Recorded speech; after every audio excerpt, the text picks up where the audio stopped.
You're now live, Your Worship.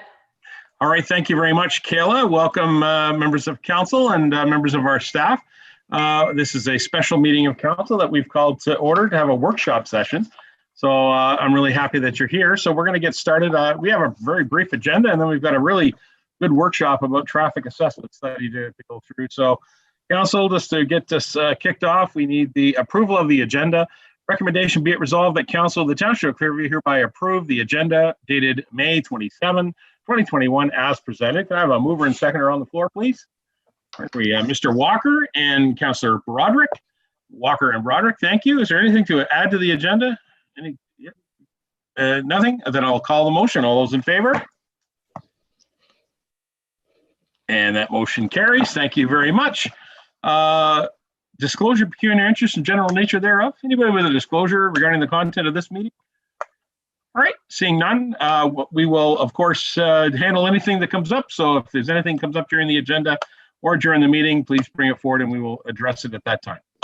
Council, item number 3 is our traffic assessment study. That's the whole purpose for us being here today. I want to thank you all for taking the time to be here and attend this workshop. I expect it will be very interesting and enlightening for us all. And so at this point, I'm going to turn over to the CAO, John Ferguson. John, would you like to introduce any of the content or any of the members that are here? And then we're going to be asking Dan Perot as our road authority to handle the meeting. So, Mr. Ferguson, over to you.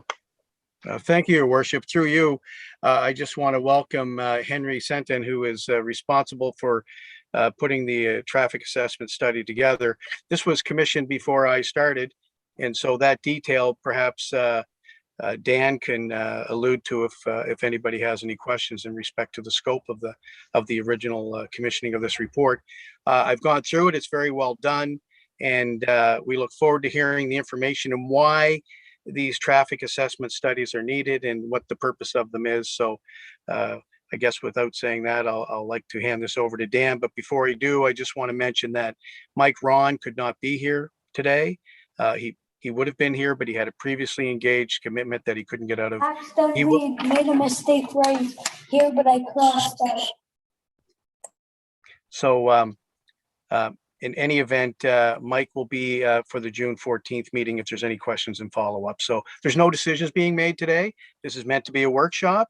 And so ask all kinds of questions, learn as much as you can from this. And I hope everybody enjoys the presentation. I'll hand it over to Dan. Dan, thank you.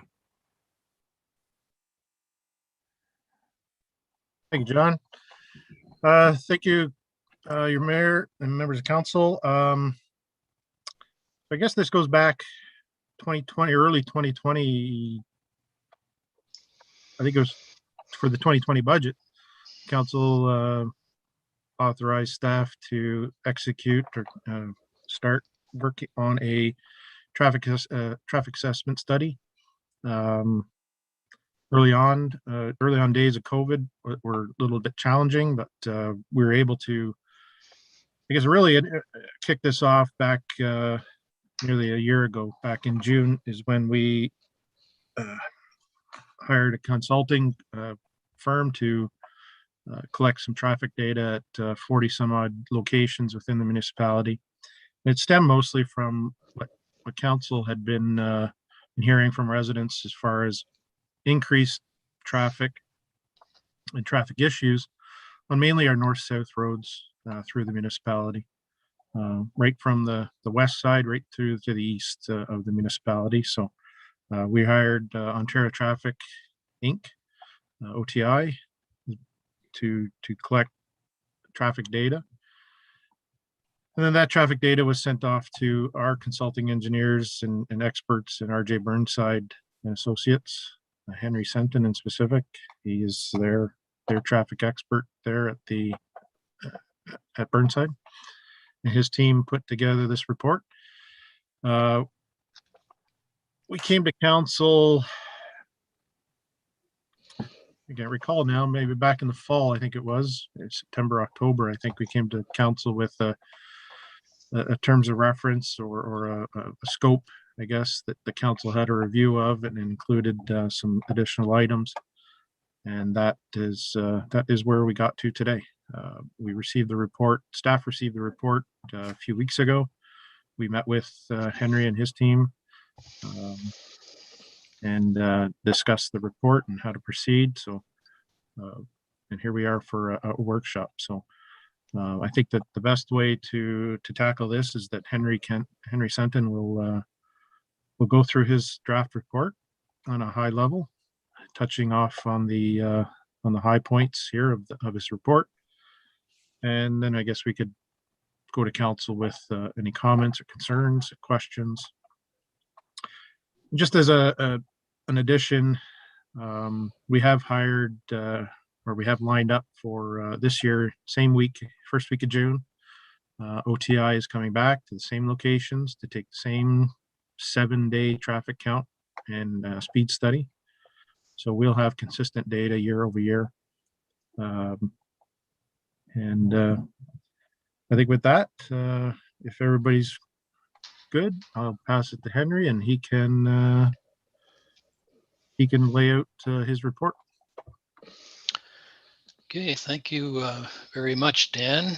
I'm going to try to share the screen, and then I'll go and walk through the report. You mentioned I'll go through it at a high level to start, and then we can go at different sections if any members of council have questions on any particular section, because it is a fairly long study.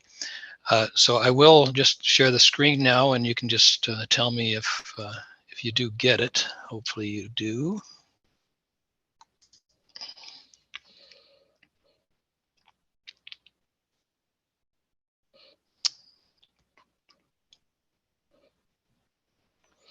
Okay, is that showing up as the map? Thank you very much, Henry. It looks great. Thank you. Okay. Yeah. Okay, the map that I have on the is part of the study. It's Appendix A to the study. It shows the areas that we reviewed, and generally we reviewed the areas that the traffic counts were taken in. And so it was very specific to these roads as opposed to the municipality as a whole. But in order to do the assessment of these particular roads, we needed to also address various items related to your overall traffic calming policies and your overall speed issues and mitigation for those. So it is sort of a two-step process. The map that's before you shows in sort of a high level way where the traffic is. Those bands that along the road, they show, if they're thicker bands, they show that there's more traffic moving on those roads. And that's relevant to the overall discussion, because not only is the speeds a consideration, but also the volumes on the roads is an important consideration. There's many considerations obviously related to speed issues, but traffic is one of those. In addition, on this map, what we show you is the 48 locations where we did the speed study work.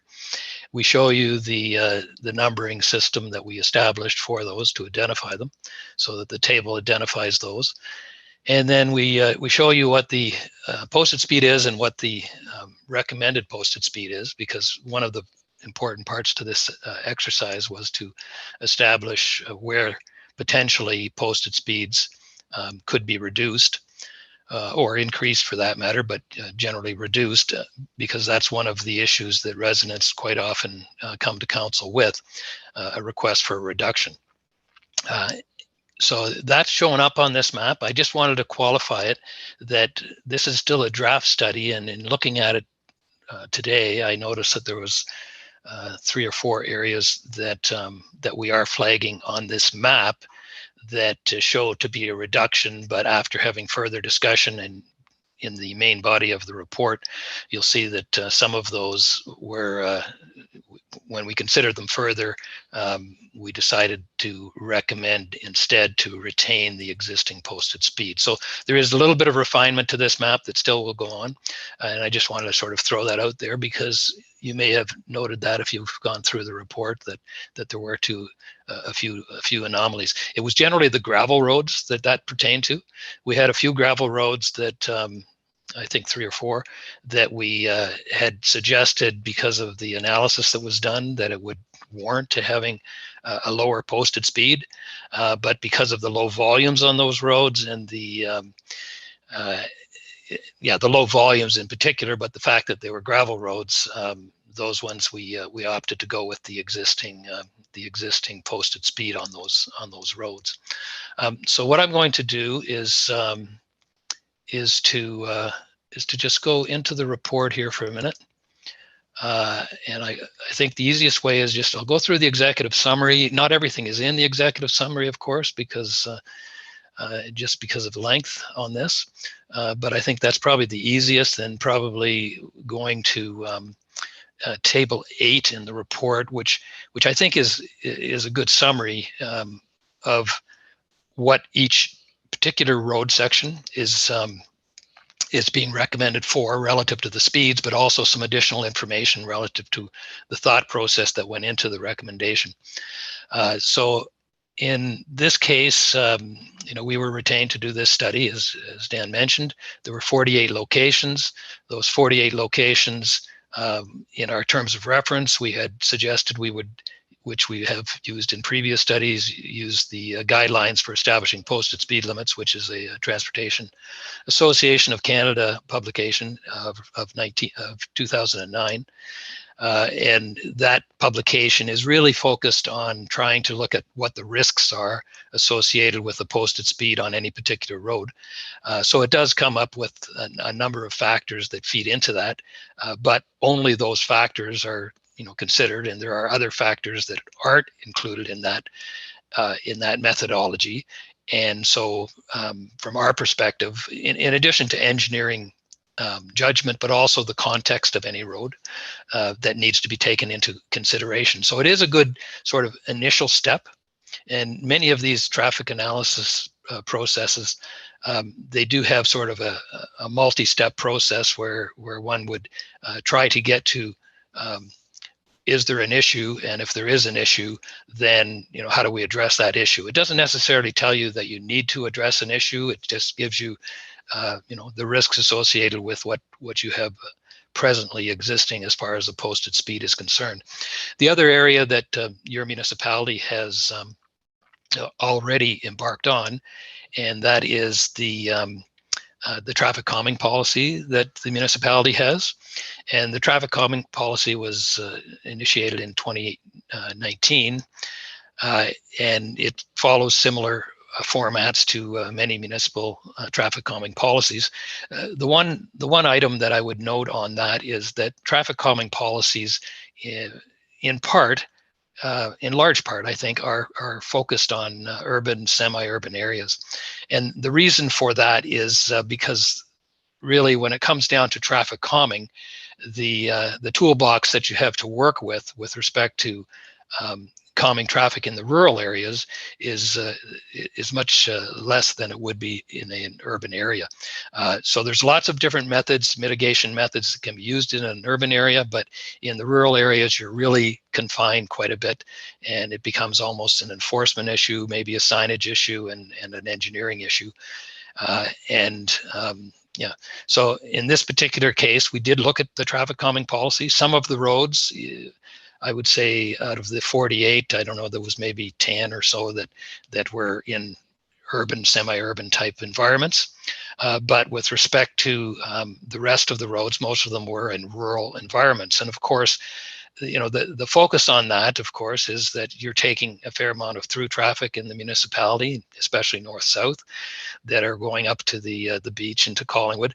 And because of that, that's causing some problems, because you have those roads are local roads. They run parallel with the county roads in a lot of cases. So they're attracting both more volume of traffic and also higher speeds, because they're not the local residents that are using the roads.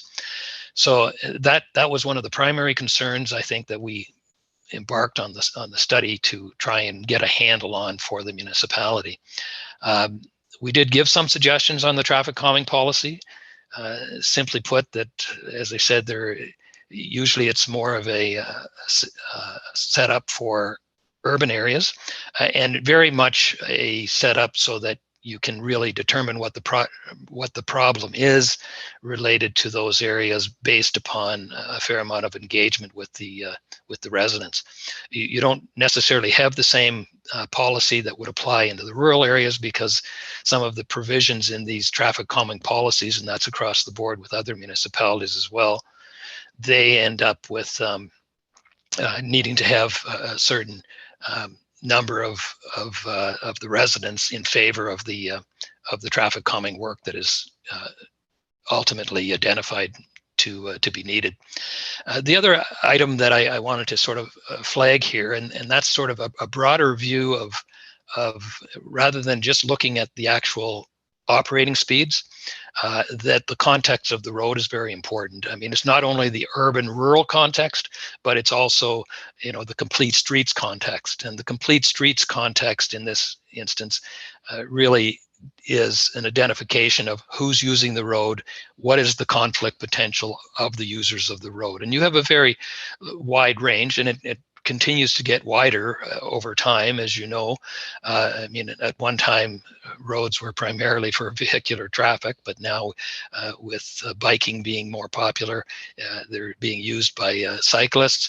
And you just recently passed a bylaw relative to ATV use on your roads. And I know up in your area, you also have some horse and buggy type of traffic. And then, of course, you have pedestrians, and just recently, I think buses are becoming more prevalent in the rural areas as well, with some of the rural routes. So just being cognizant of the fact that all of these users of your road need to be accommodated, and they represent a certain conflict potential as well. So we're trying to get the speeds down to a manageable level that can really allow for any particular road to function to have the broadest base of user function. I've mentioned this here about the urban-rural areas. Then, as far as the alternate routes, I've mentioned that. One of the items that relates to municipal roads, in part, is that the municipal roads are designed as local roads, and quite often the standards are to a local level. The difficulty with that is if they start to function to carry more volume of traffic or different traffic, then you end up with a disjoint between what your design is actually trying to accomplish and what the and that affects the speed and the safe speed that can be accommodated on that road. If in your rural areas you can put in place either enforcement or some methodologies that some traffic calming methodologies that reduce the speeds, that is the preferred method. But if that can't be accomplished, or it's not really practical to accomplish, and quite often that is the case, just because it's not that practical to have continuous enforcement on your roads, then really, unfortunately, but it is the nature of it, you really need to have your roads upgraded to a standard that can accommodate the traffic and the users. As far as the reviews, okay, we did look at the speed data. We looked at some collision data as well, and just, collision data is a tough one as well. It informs us in our analysis work, because the collision data, if we can determine what the causative factors are, and speed might be one of those factors, if we can determine that speed is the factor, then obviously mitigation is to try and address the speed issue. Obviously, if it's animal collisions, that is indirectly, it could be speed related, but there are a lot of collision types that you end up not being able to address simply by reducing the speed. And then the traffic operations itself, because all of the traffic operations that occur, and that is a fairly broad range, but if you have always stop control, for instance, at intersections, if you have intersections that require sightline issues to be resolved, if you have encroachment of vegetation into the right-of-way and into the clear zone area, all of that also needs to be considered in considering, is it a safe speed or isn't it a safe speed? by its very nature, there is a movement, and it's been going for a number of years now, called Vision Zero, which tries to get the serious collisions down. I mean, from a collision frequency point of view, it still acknowledges that because of the nature of the facility, you're always going to have some level of collisions, but you're trying to get it down to really it's down to how severe are the collisions that occur. Speed management, and I've just listed a few here, but I mean road watch signage, police enforcement, radar speed boards. In the rural areas, and you've been using them, the radar speed boards, and they're very valuable to use, and they have an impact on trying to reduce speeds. I mean, I think it's between 3 and 14 kilometers an hour that they may reduce speeds depending on location, but it's not the answer totally either. There is automated speed enforcements coming into the province to start anyway in community safety zones, and those will assist municipalities eventually once they get them up and running and have a method of doing the billing for speed infractions management. Then I think that will help a lot in your rural areas. So it doesn't give you something today to work on, but I'm thinking the 5-year time frame. A lot of that will start to assist in trying to get the motorist behavior down. And one of the challenges, of course, to this study and to your operations as municipal council is to try and get really change human nature. And as a traffic consultant, we're cognizant of the fact that what happens is that the drivers of the road are driving them at what they perceive to be a safe speed, and quite often they don't perceive some of the things that maybe are not there all the time. For instance, if they don't see an ATV every time they drive down the road, then the one time that they do see it, it's maybe too late because they didn't realize that they were going to be on the road. So we're trying to, from an engineering point of view, which includes the posted speeds, we're trying to inform the motorist as to what a target or safe speed is on your roads. And in order to do that, the enforcement is part, the signage is part, the engineering design is part as well. So we've made recommendations on some of that in this report about road shoulders, and we haven't really got down because of the budget and the number of roads that we're looking at here. I would suggest that based upon this study, and we haven't said that in the report directly, but a prioritization of needs would be important, and then moving on from there, doing maybe a deeper dive into some of the issues that maybe were flagged in this report, like shoulders, road shoulders, the design of the road, and how it is functioning. And now with the additional traffic count work that you have, we have more data, and the more data and the more we look at it in the field to see what the issues really are, what the causative factors, then we can get a better response for you. And then the traffic calming on this. So we have made some comments on your traffic calming policy. I mean, it's a good policy. So that's just a matter of wanting to make it so that it responds to some of the issues that we've found in this study. So Appendix A is that map that I showed you previously. The gist of the posted speeds, and there's 48 locations. We've only flagged, I guess, 5 locations here. And I expect that that'll be a lot of the discussion today. Having said that, there are other ones that, in the case of the analysis that we did, which was the Transportation Association of Canada analysis, there are ones that we flagged that they said, okay, you probably have a fairly significant risk on this road at the posted speed. We looked at other factors and we made an engineering judgment on those. I'd suggest after going through this and after listening to council on the local knowledge that brings, that we would revisit whatever we've made as a preliminary recommendation in the draft report, and so it's subject to change based on that. And again, sort of that's why this is a workshop as opposed to sort of giving you the final report. All of those speeds on those roads that I noted there are presently 80K, and we're just recommending them going down to 70K. So again, it's not the solution necessarily, because really changing of the posted speed is not going to be the solution for you. It gives you some more enforceability, but really the whole toolbox needs to be looked at for those areas. And even before those changes are made, based on, if they are going to be made based on this report, then, you know, our suggestion is that you know, look at things in a little bit more detail than they maybe have been looked at in this report, in order to make sure that that is what you want to do.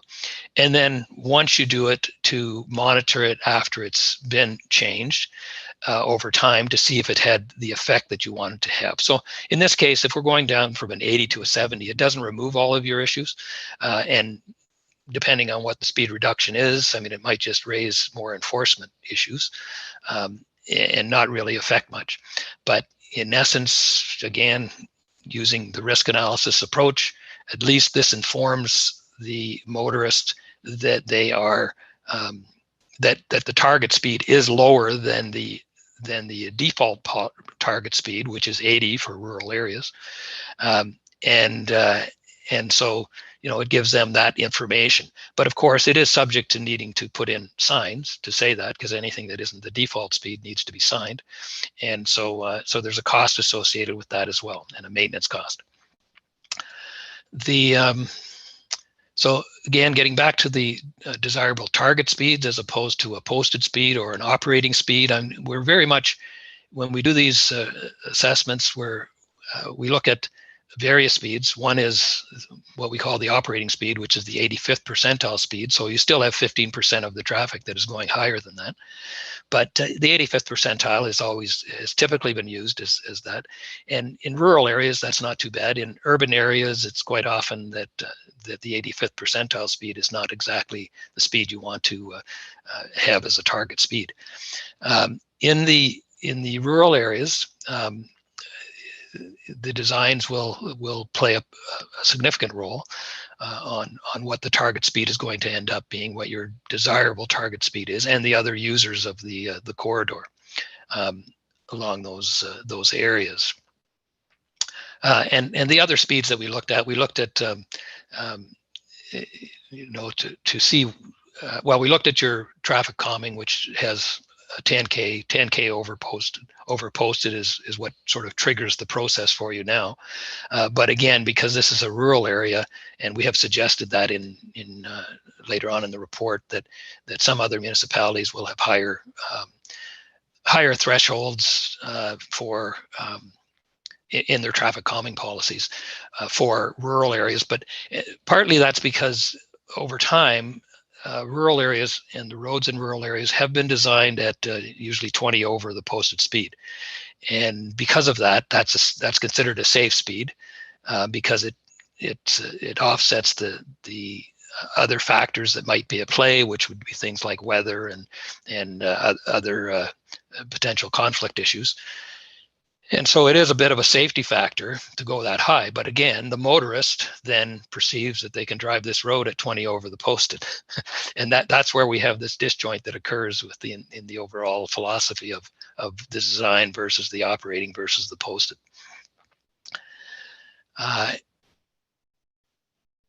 Okay, so yeah, so we've just recommended that when you do make a decision, just you post enough signs along the road. So we recommended traffic calming measures considered for 22, or at least based upon your traffic calming policy.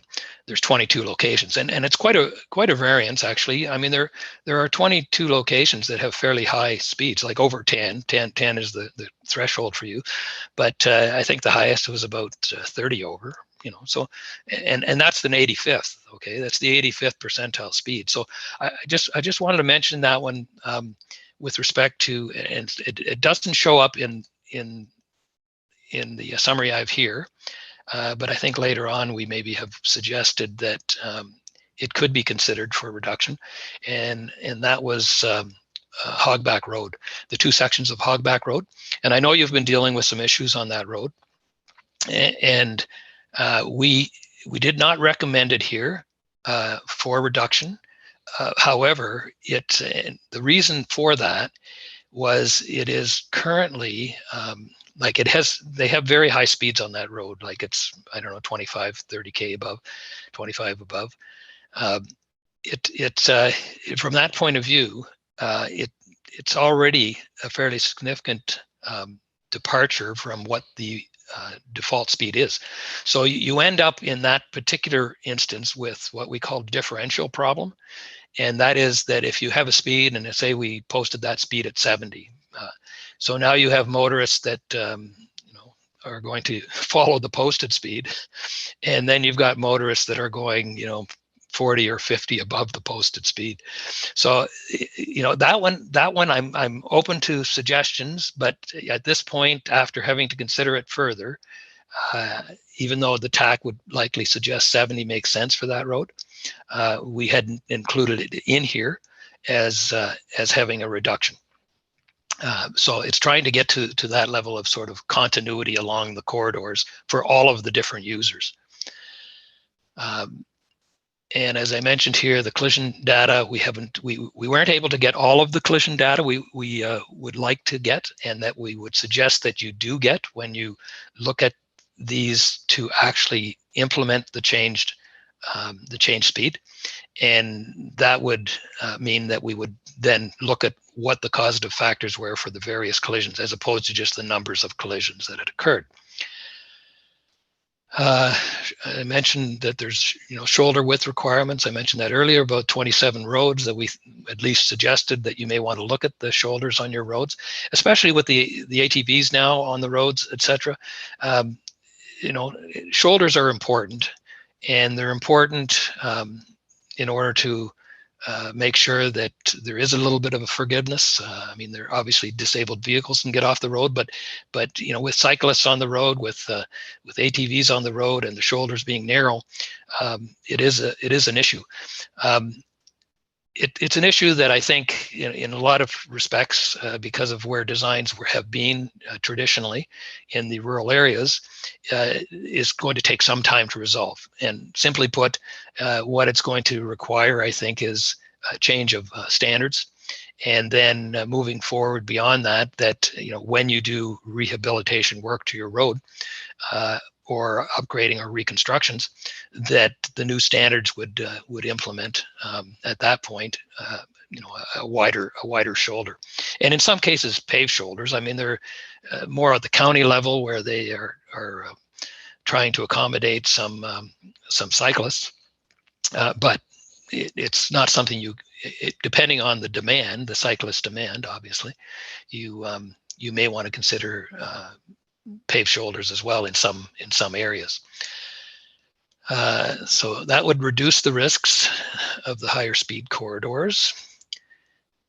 As far as clearing of vegetation within the clear zone, there was about 9 locations that we flagged, and some of those locations are already reduced in speed or in posted speed.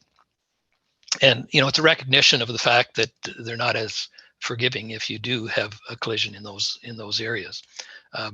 It's a tough one. Quite often we just finished, Burnside did an EA for you may have seen it in the press, because they just finished it up in Innisfil, which they called it the tunnel of trees, and it really was a tunnel of trees. It was you had to actually drive through what amounted to look like it was a tunnel, but in the end, the council decided that they were going to go with a wider road, and the trees were, I guess, to some degree, collateral damage to providing a safer road in that area.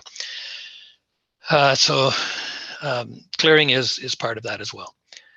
Then, as far as the primary criteria, I've listed them out here in addition to the speeds, of course, the collision analysis, the speed profiles, again, to get some continuity along your profile.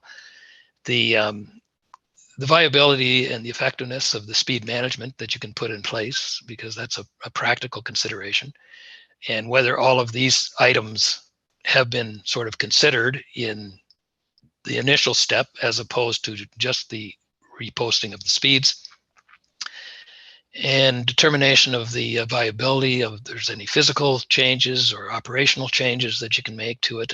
And I know in your case, one of the items that you had noted was the geometrics being a concern on some of your roads. And clearly geometrics are one of those items. It's similar to the cross-section issue, and that is at the higher speeds and the stopping distances, and if you have, especially if you have things like hidden intersections, etc., that just over the brow of the road, but also just with the width of the road and coming over the brow of the road, you end up with a potential of having head-on collisions because, again, not very wide shoulders, etc., and not a lot of delineation on some of the roads, obviously, to show where the motorist needs to stay in those areas, and then the challenges to land uses, and that typically is one of the issues in rural areas, of course, where you go from strip development or built up development that is more or less built up in the rural areas. And so speeds need to adjust as they go from one environment to the other environment. And so that's a challenge. It's not an easy one to do. It's more of an enforcement challenge. But typically, if you have small communities that you go through with the roads, you end up with trying to calm the traffic within the community, and putting in the radar speed boards works as well, but lower posted speeds, of course, through those communities. But enforcement is an issue in those areas. The vehicle type, access conditions, intersection spacing should be considered in any particular area. And again, we've looked at where we took the counts. We looked at sort of the whole section, and recognizing that you might have sort of spot issues along that section, we've kind of lumped them all together because we've taken the counts at one particular location. So if you took the counts near to a bend in the road or near to an intersection or whatever, you're going to end up with a different result when you're trying to assess the speeds. Pedestrians and cyclists, obviously, if there's very few, then the risk is lower, but it just takes one, so to speak, and the rural residents, of course, want to be out both cycling and pedestrians along your road system. And so because you don't have the advantage of separation in those systems, which the urban areas provide via sidewalks or trails, it is a potential risk issue. The review of the road design maintenance, we talked about that, and land use considerations, traffic infiltration, diversion, just cognizant of the fact that when you're trying, and quite often the reposting of roads, it is attempting to try and keep motorists onto the county system and to the upper tier, to the provincial system. Not usually too effective on that. Again, it's a matter of enforcement, but one needs to look at what the implications are for any of these changes to your road corridors, and what it might do to the overall traffic diversion in the overall network. So as I've mentioned, some more detailed review would be advisable, where you are considering, based on this study, to adjust the posted speeds or make any other adjustments based on the study. And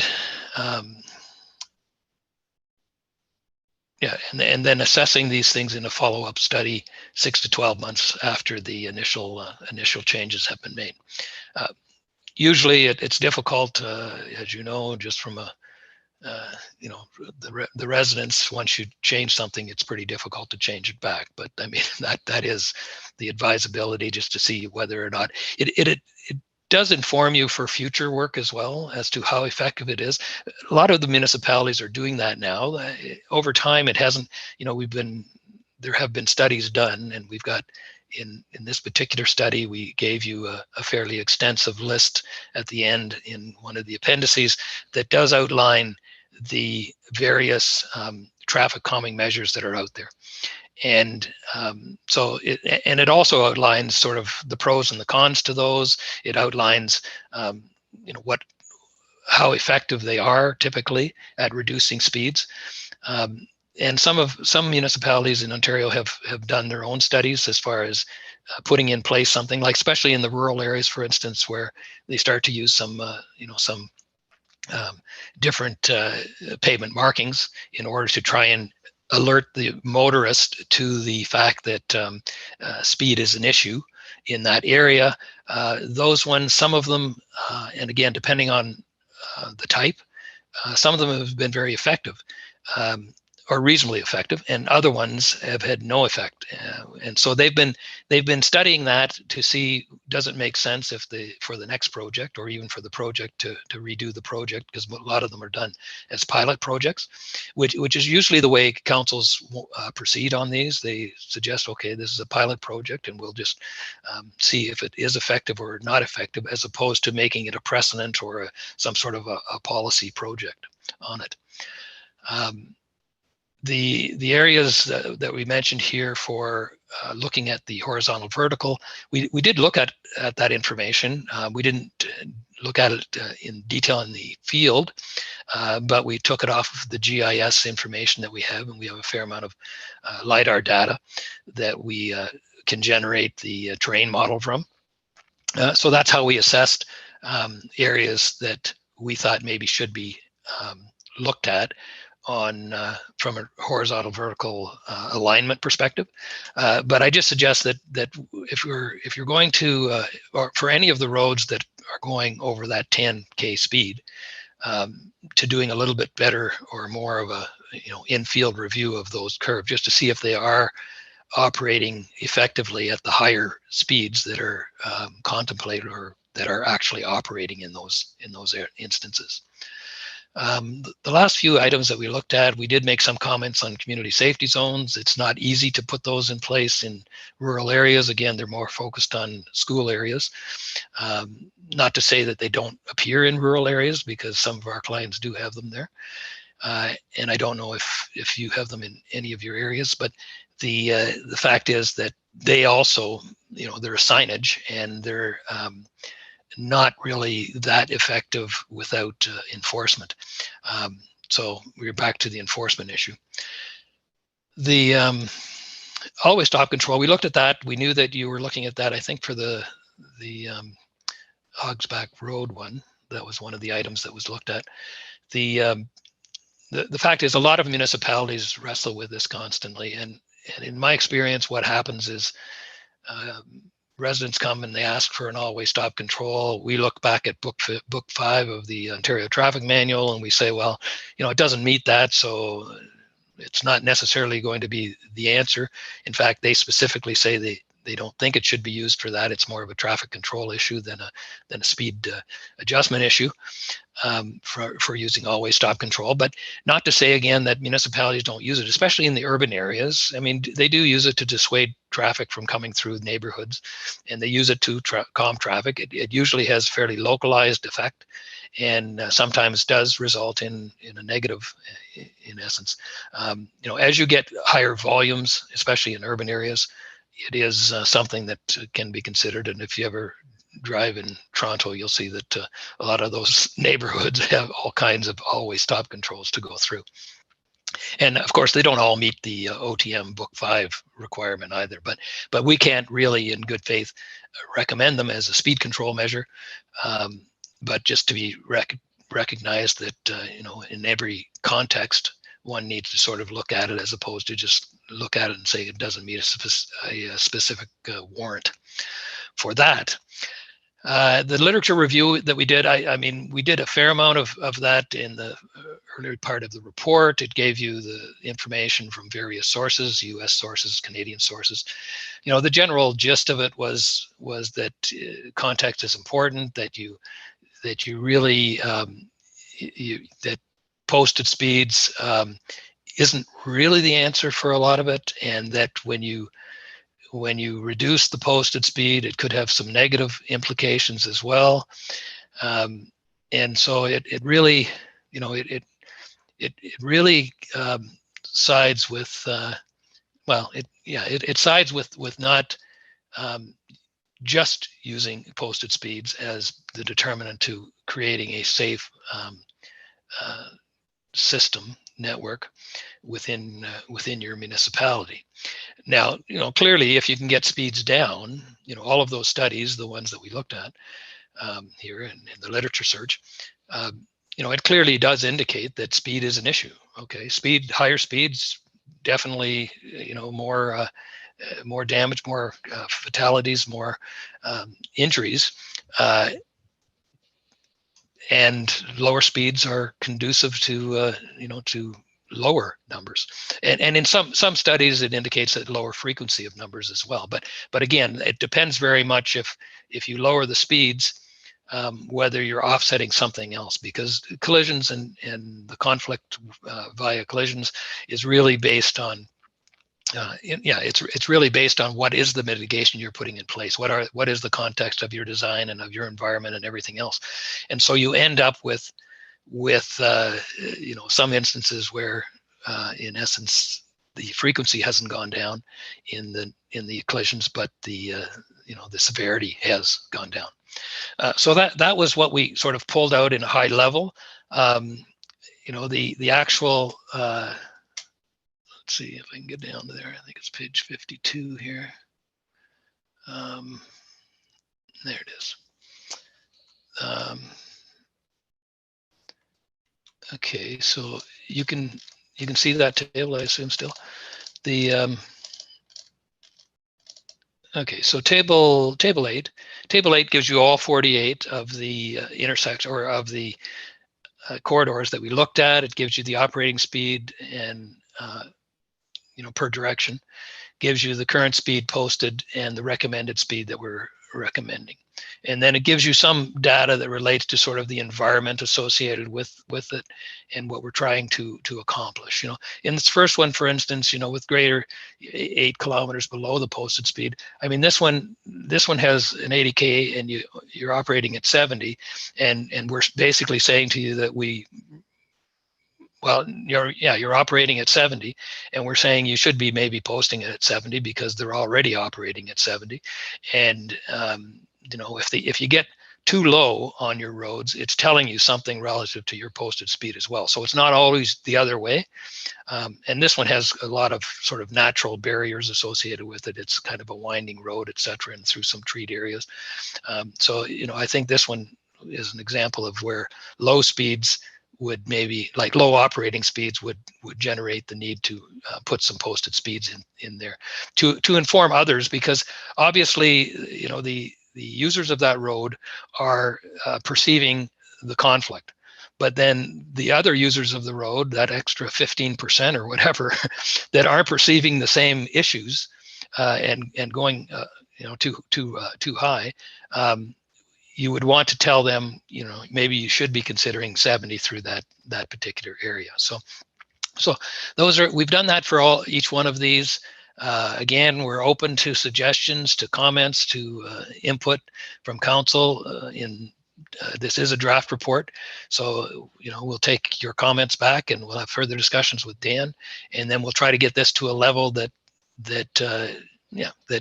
council feels meets their requirements, in which case then it's the starting point for making decisions, for council to make decisions or to respond to comments or concerns that come from the public. I think that's probably the end of my end of the presentation. I'm going to probably throw it back now to Dan. I'll stop sharing. I can start again if we need to reference some of this stuff, maybe we do. Or do you want me to just leave that up there, Dan, just so we can reference something in the report, maybe?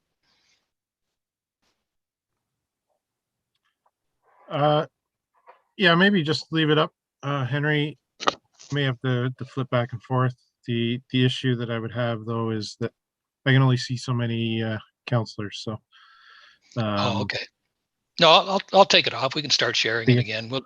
I'd like to listen to, because part of the reason for this is so that I can listen to what the local input is, and we can go back and have further discussions and refine, what we have in the study right now. So I'll stop sharing, and you can sort of take it from there, and I'll just chime in when you give me the opportunity.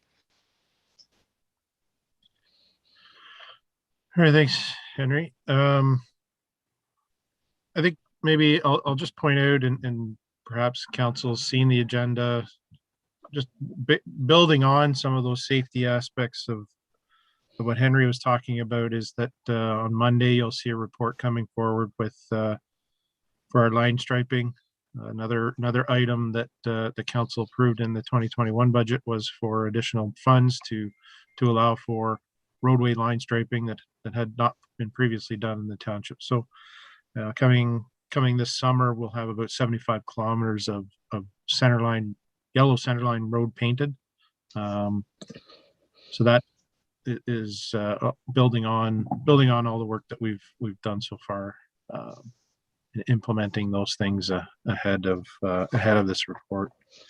Also in that line painting is 16 locations. I'll call them rural locations for painted stop bars and the yellow, I'll call them tails. With the yellow tail line on it. So again, another added level of safety for the roads and identification of stop locations. So those are some things that we're already working on in for 2021 as approved by the budget 2021. So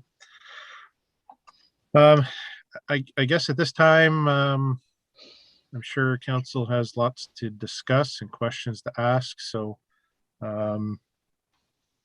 if I'm running the meeting, then I'll take cards up, and I'll feel how it is to be the mayor for a little bit. Just to, I'll tell you what, Dan, you can be the chairman of the meeting. How's that? Carry on.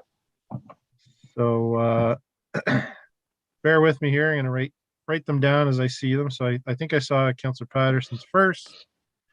So Councillor Patterson.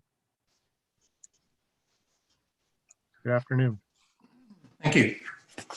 I'm just going to kind of flow my comments down through the report, from the executive summary through, and trying to just make the point and not get into too much discussion. And maybe at the end, when we start talking about specific roads, I might have some comments then. But generally, I felt that this was a very careful, and I'll use the word cautious in a good way, assessment of the current conditions, and caution on the fact that not all the work that needs to be done to make a final decision has been done. So I appreciate the perspective that was done there. And I do think there is a lot to consider, but also not enough in all cases to make a final decision. And I think that was a consistent theme throughout the whole study. So I appreciated that.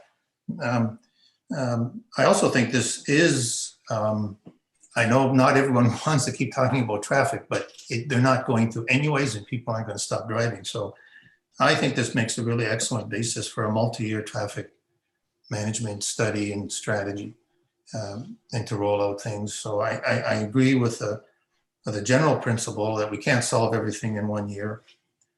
So I think our tasks immediately, whether it starts in June and continues, is to actually provide a list of high priority, high risk, high need sections, and start implementing some of the work that has to be done and some of the suggestions that are in this report.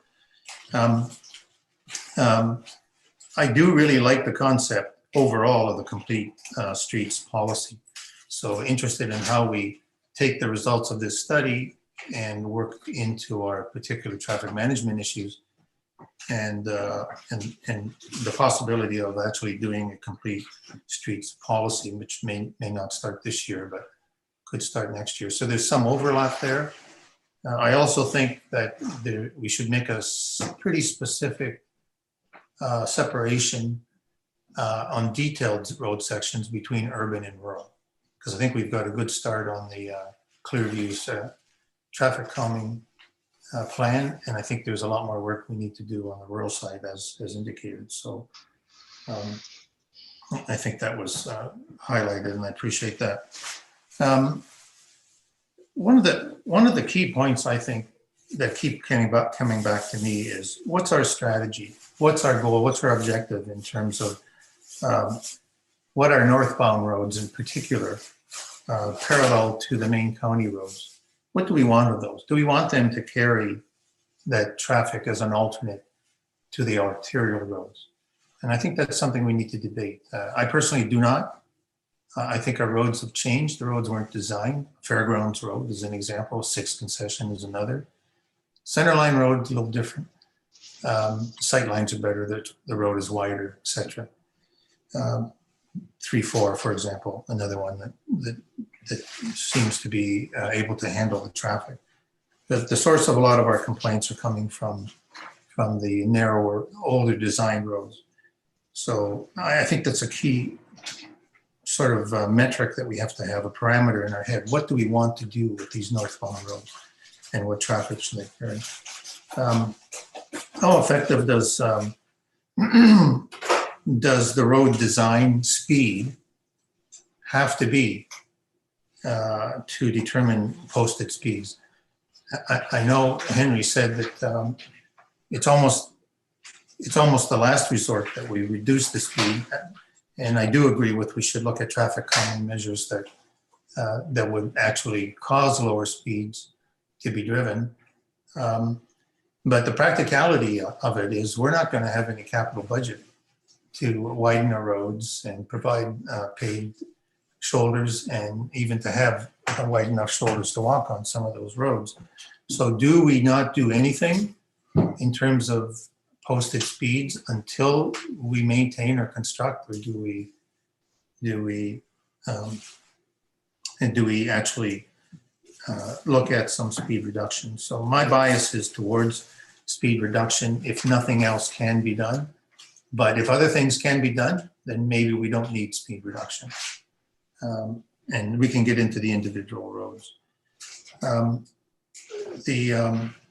One of the things I think that's missing in the study, and it's pointed out, is a detailed study of not just the collisions, but the traffic infractions, the violations, the citations that are given, a history of improper driving on the road, which adds to the context of the road.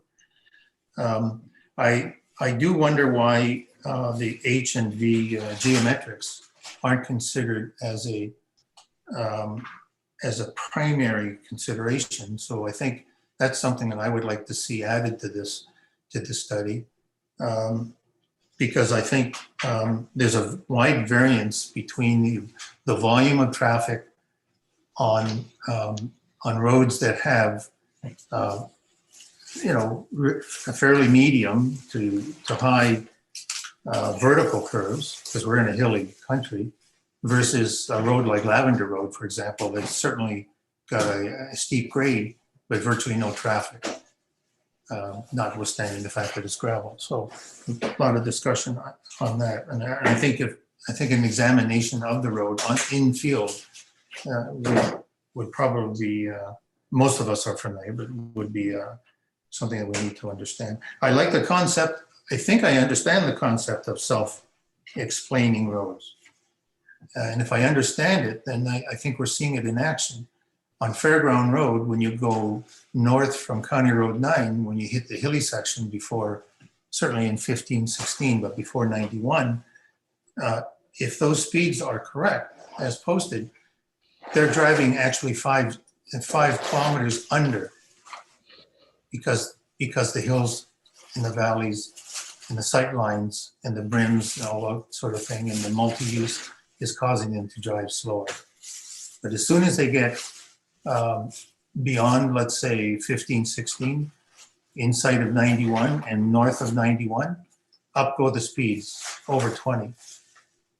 If that's self-defining, then I think it also offers an opportunity to say, well, if drivers are already disciplining themselves or being forced to drive slower, then maybe the posted speed could go down as well. That's a debate I'd like to have, understand how they do that. But I understand the differential speeds.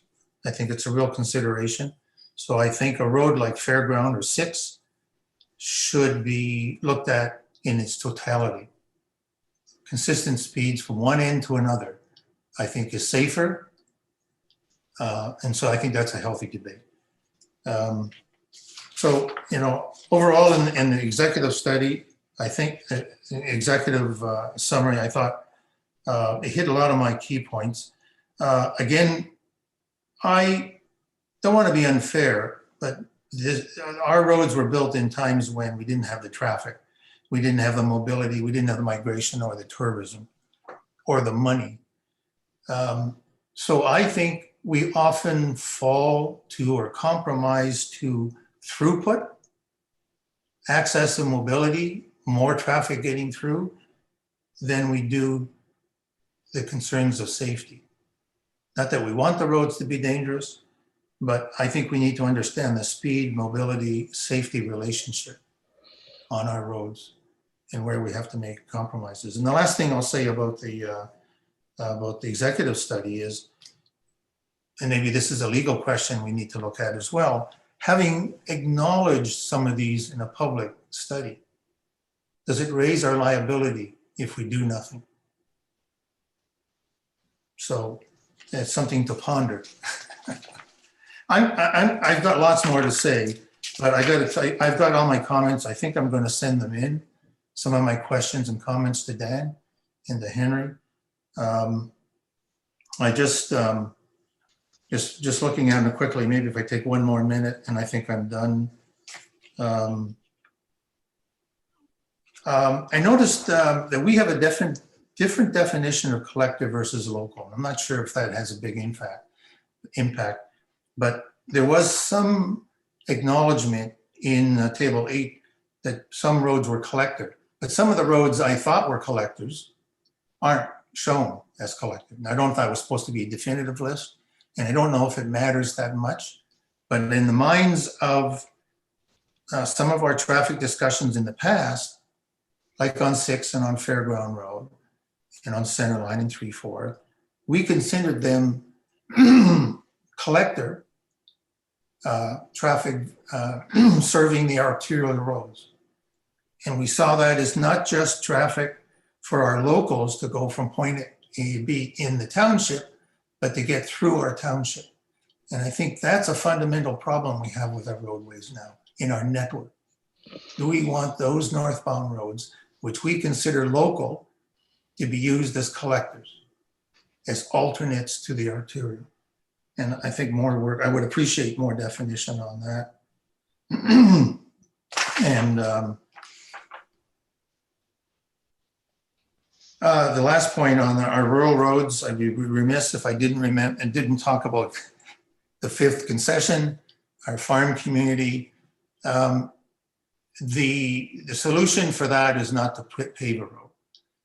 The solution is to maintain the road.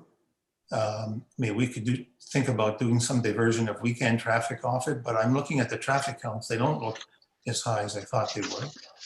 So why don't we give consideration as a traffic calming measure to putting priority routinging on the maintenance? Not all roads are the same. Not all conditions are the same. Not all uses are the same. So can we provide, let's say, priority routinging on the 5th, where some of the other roads that don't need it wouldn't get it more regular? And this is a topic that's come up before in our budget. And I think that might be a useful thing. I'll stop there.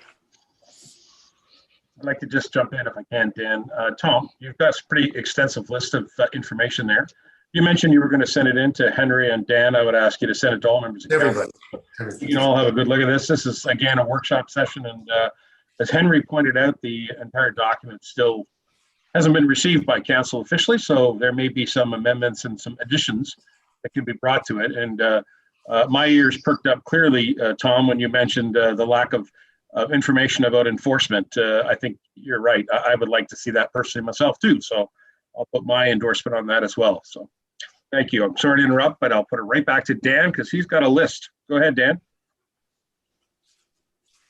Yeah, and maybe just touch on a couple of things that Councillor Patterson said is, and we've gained permission. So the MTO holds their information very tight to their chest. The MTO is the keeper of accident reports, and we need to have a computer whiz, I would say, to create us a database that can get downloaded or uploaded to MTO, and they'll download their information onto it. So that's something that we just obtained permission from the MTO to be able to collect that information. We just need to build on that. I'm not sure, Henry may know, but I'm not sure that every infraction is on that database. But I do know it's the collision data that Henry was looking for. So there's quite a bit of work that still needs to happen in order to get that information. And then on the road design issue, or moving forward the road design, the council may just need to be aware is specifically in the west side of the municipality is the topography. And I think I was explaining to council some weeks ago on the 10th concession where that north of 91, where we're proposing, when we're doing that construction this year, the topography is such that we can only fit so much of a road platform on that road allowance, because then your ditches get steeper to fit in that 20-meter road allowance. So, you know, again, specifically in that area where the topography, it just doesn't permit it. Those roads, yes, they were built narrower. To add another, 2 meters or so onto that platform for paved shoulders or bicycle lanes, you're getting into possibly needing to buy property from the residents along the way, or having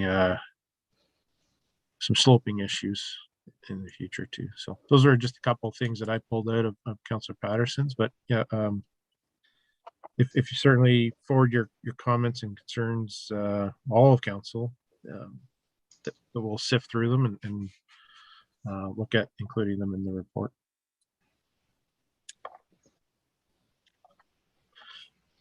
All right.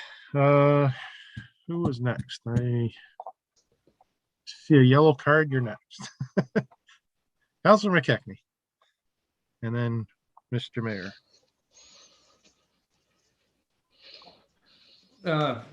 Thank you very much, Dan. And first of all, I've been taking notes down. I've got about 4 pages worth of notes here. So if I'm jumping around a little bit, please forgive me.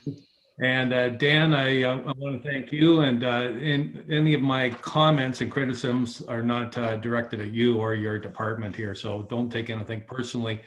I was livid when I read this report. There was smoke coming out of my ears. I had to take some time to calm down here. I'm very disappointed in the report. To me, there seems to be a big disconnect. We asked for the report because of the numerous complaints we were getting from the taxpayers, the local community, the hikers, the cyclists, the farmers, and yes, the ATVers too. As members of council, we've heard their frustrations over the last few years, and we look to a report to help guide us to make changes to address their concerns. Instead, this report seems to me to be written for the automobile, and it ignores the environmental and safety factors, not to mention the concerns of all those users other than the car and truck drivers. that I was hoping it would address. It doesn't address the concerns of the cyclists, the ATVers, the hikers, the farm traffic. Instead of addressing the main topic at hand, that is, in my opinion, the rise in GPS-driven through traffic on local roads, and that's what Tom was referencing, and with the increased danger to school buses, the local farm traffic, ATV traffic, hikers, cyclists, runners, and walkers, not to mention the wear and tear on our local roads, our municipal roads, which incidentally, our township has to pay for. It simply notes that there is a problem and essentially seems to suggest that our local roads should be engineered so that through traffic is allowed to go through or to go at higher speeds. For instance, table 48 talks about wider shoulders, cutting back the vegetation, things that I don't think are appropriate or reasonable in our township. We don't have the money for wider shoulders. So in fact, this report actually seems to be encouraging further traffic on our local roads instead of encouraging the through traffic to remain on provincial and county roads. Mr. Senton said, and I wrote it down here, that the through traffic going to Wasaga Beach, et cetera, they go at higher speeds. He just said that 15 minutes ago. After all, the provincial and county roads, they were designed and funded appropriately to carry this through traffic. That's where we need to get the through traffic on, is to the provincial and county roads. This further exacerbates frustrations for local residents, as well as potentially much higher expenses for our township. Once again, we're the ones that have to maintain the local roads.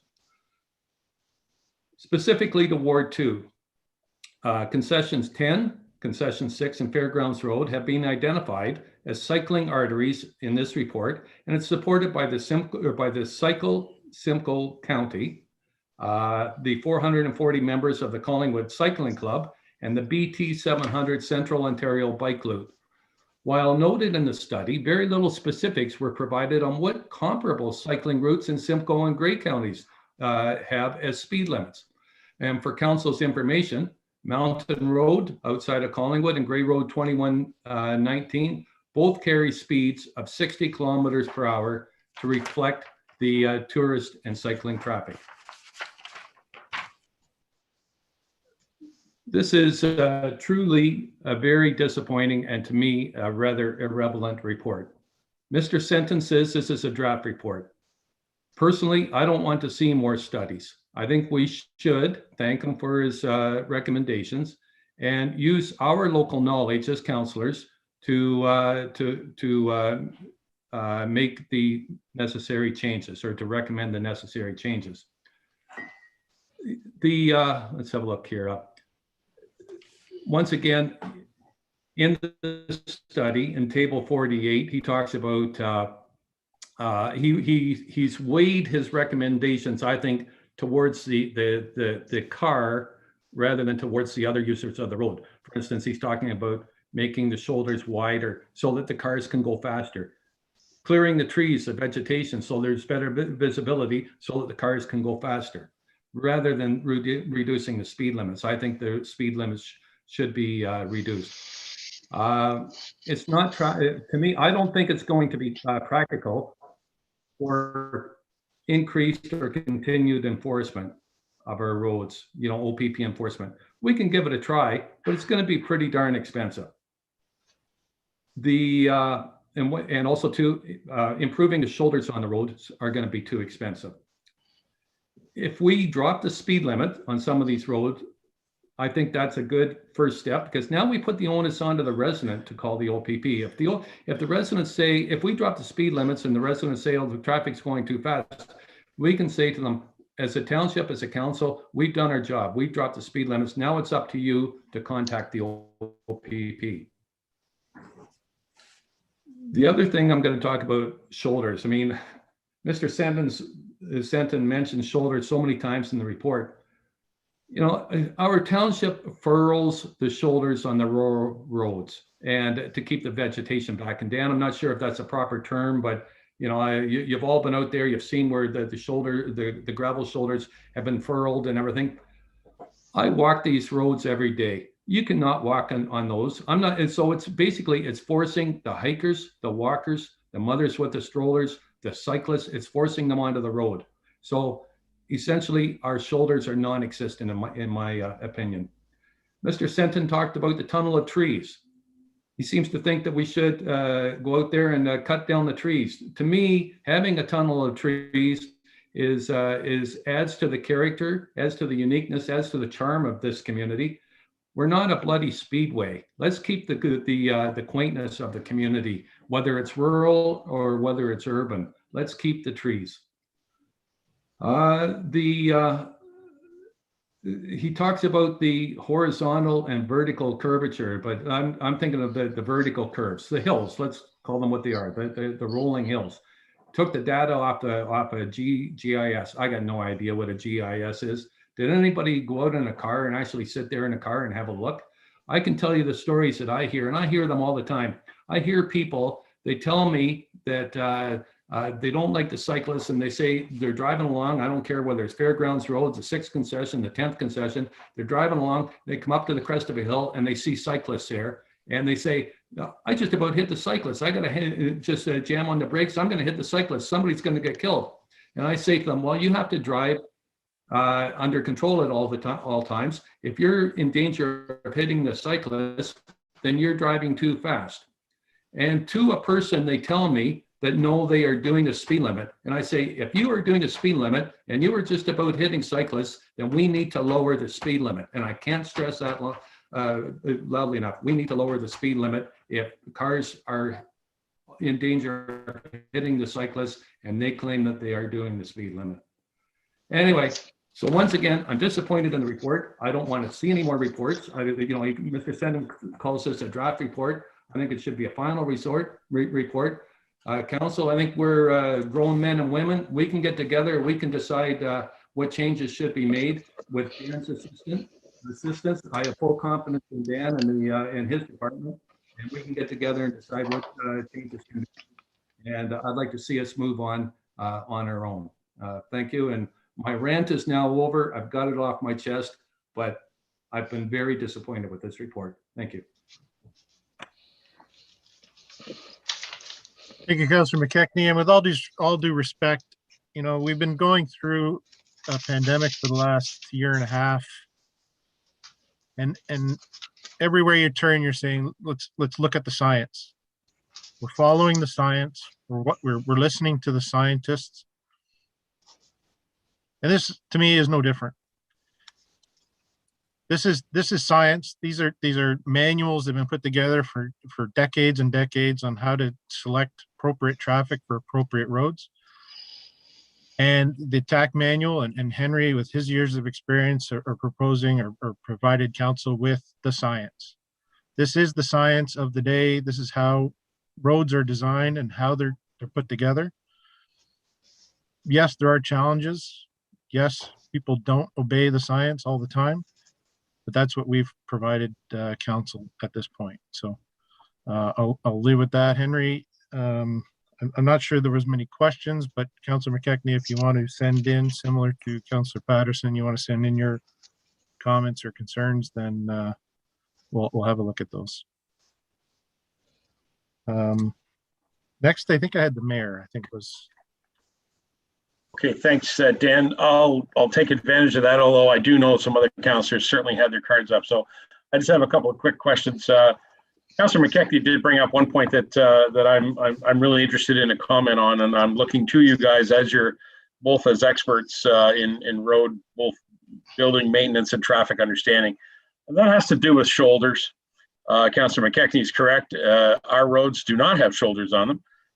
At least some of them do not. And so I'm wondering about the design and about any work that could be done to improve the shouldering, and perhaps just a clarification on what a rural road or a local road, what is the use of a shoulder? I understand it's about getting the water off the road, etc. And what's the whole purpose? I mean, I can answer these questions myself because I think I know the answers, but I certainly look to you guys as experts to help this council understand, and perhaps the public understand, one, why we turn up our shoulders in the the spring and fall when we, as Councillor McKechnie says, with the furrowing. Dan, I know you started that program and appreciate that. And the second one is, what is it that we can do and or what we should be doing to enhance shoulders across our rural roads? So that's the only real question I have about the report, other than what I made earlier on Councillor Patterson. So if I can, Henry or Dan, have you got a question or an answer for that on shoulders for me?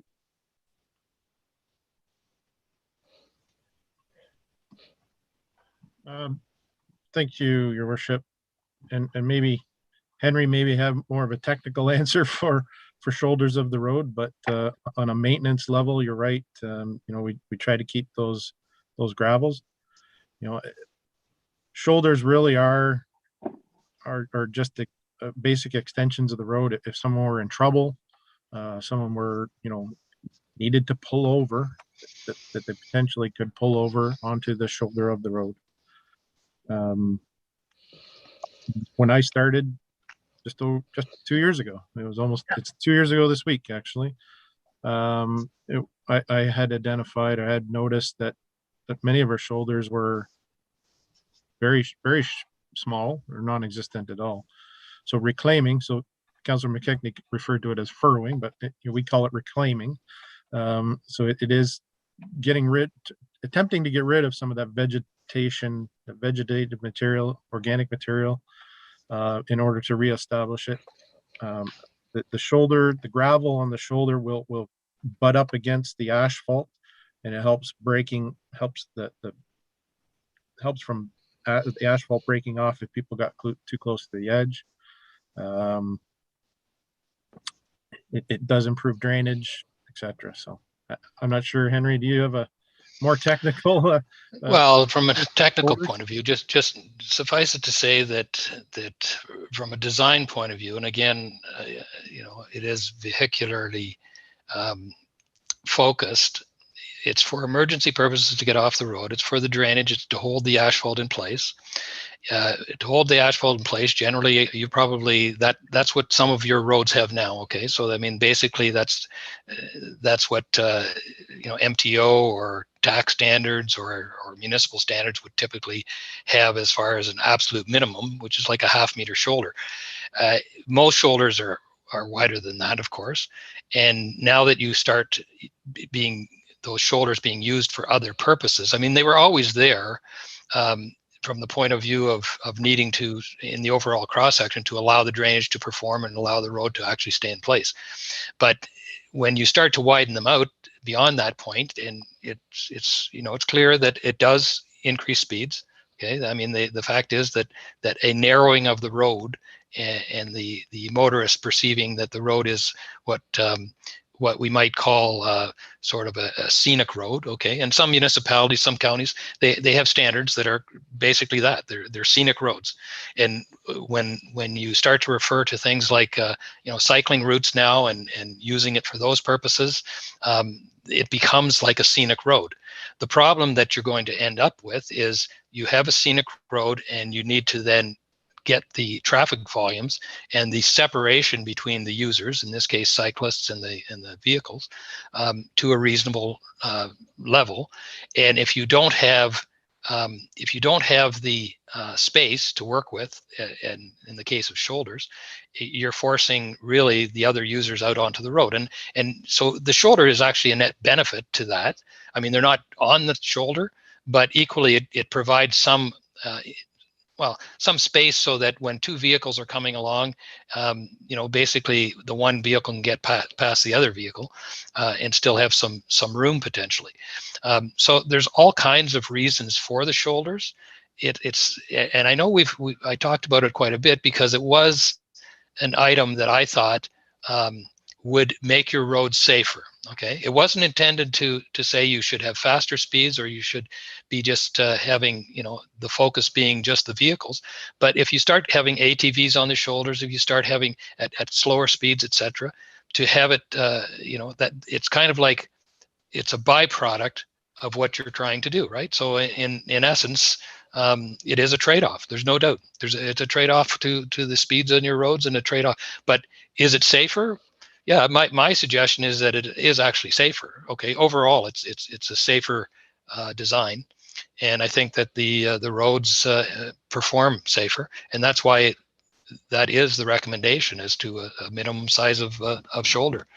Again, it's context, right? So if you as a municipality, as I just mentioned, if you as a municipality feel that these corridors are functioning and will function at a high priority as a scenic type of a corridor, then you do need to do something to enforce that. And yes, I agree wholeheartedly that you should try to direct, wherever possible, you try to direct the through traffic onto the arterial roads that are the county's jurisdiction and the province's jurisdiction. But again, I come back to my view is that if you take the posted speeds and lower the posted speeds and don't address other related issues, the traffic doesn't adhere. That doesn't do what you want it to do. It doesn't actually keep them off your roads. In fact, it just brings them onto your roads, and now you have an enforcement issue, and you have an issue that's related to substandard design that doesn't accommodate it. So as you're coming over the brow of a hill, if you have a shoulder, you obviously have some more space to work with, right? I mean, if you're forcing everybody into the center of the road and you have narrow lanes, etc., that's not the design you're trying to strive for to make it safe. I've got a follow up a little bit there, if I may. I know there's other people. This is a real simple one, and this is about signage. I did bring this up perhaps 2 years ago. I asked the question about to Dan and to Mike about we've got our signs in our community that say share the road. They say share the road, and there's a picture of a car and there's a picture of a bicycle. I think we need to have similar signs that have something to do with farm equipment. Share the road with farm equipment. And I think what that does is it tells people who are visiting our community, new to our community, traveling through our community, that this is an agricultural community, and you're going to see agricultural equipment on our road. So, be aware. So I think we certainly, as residents and citizens and drivers, become accustomed to seeing the share the road sign with the bicycle. And most certainly we see bicycles. But to be fair, I think we see an awful lot of farm equipment too. And we're not telling our residents, visitors, or motorists that there are a lot of farm equipment.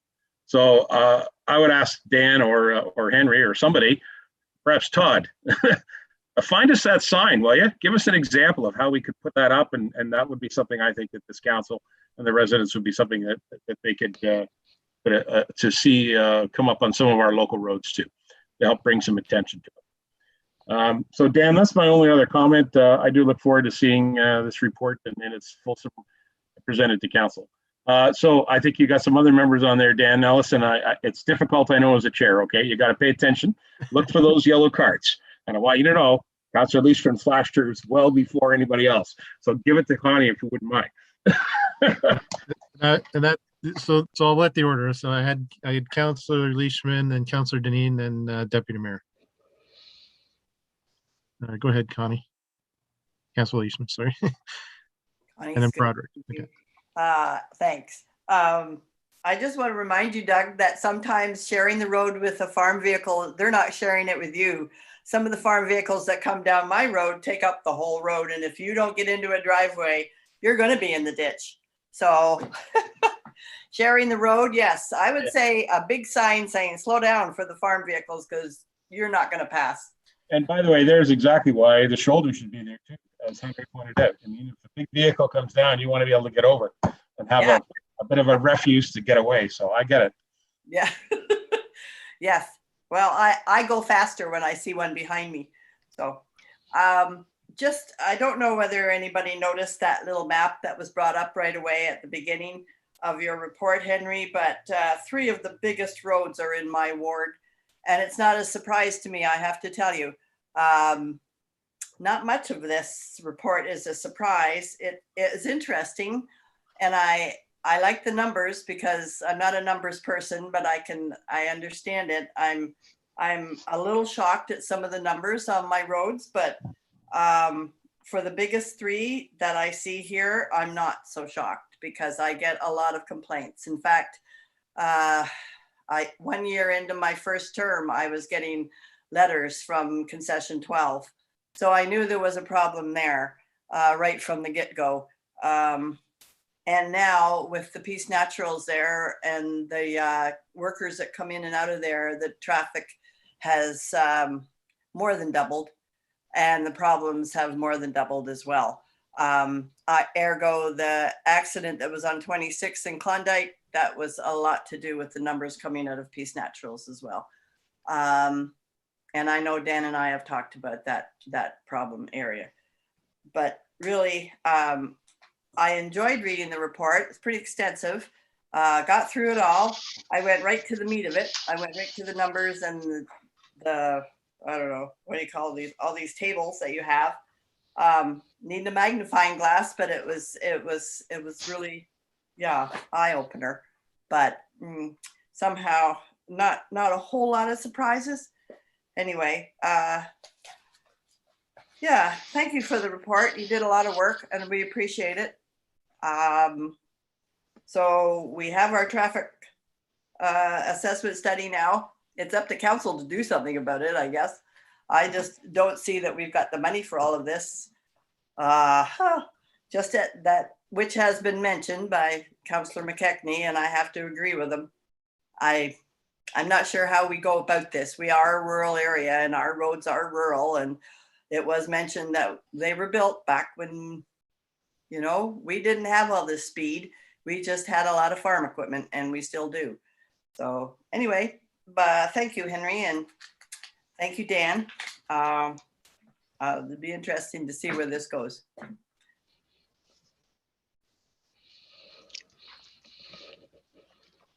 Thank you, Councillor Leishman. Next was Councillor Deneen. Thanks, Dan. And thanks for the report. I got myself a hard copy so I could put notes on, and I want to thank Brenda for making sure that I got a copy of it. Greatly appreciated. A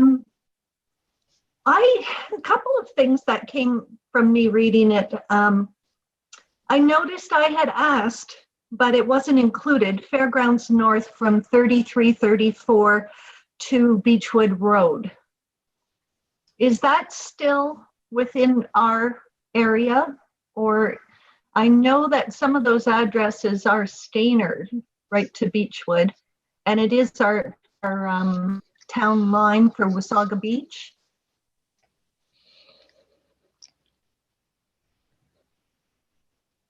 Just curious about that. I can put that in writing and ask that, Dan, too. Just looking at the table there, I think we only went up to 3334, and I had asked 3334. And I had previously asked that that portion be included. A gentleman that lives along that portion, when they were putting the bypass in and putting the overpass, he said that he had correspondence from someone regarding that, and that when it was done, it would possibly be a 60-kilometer-an-hour area, and that, of course, hasn't transpired. Just curiosity there, if that could be answered at a previous or a later time. Also, the one other thing that really threw me, I was never aware of this going in one speed, one direction, and one speed.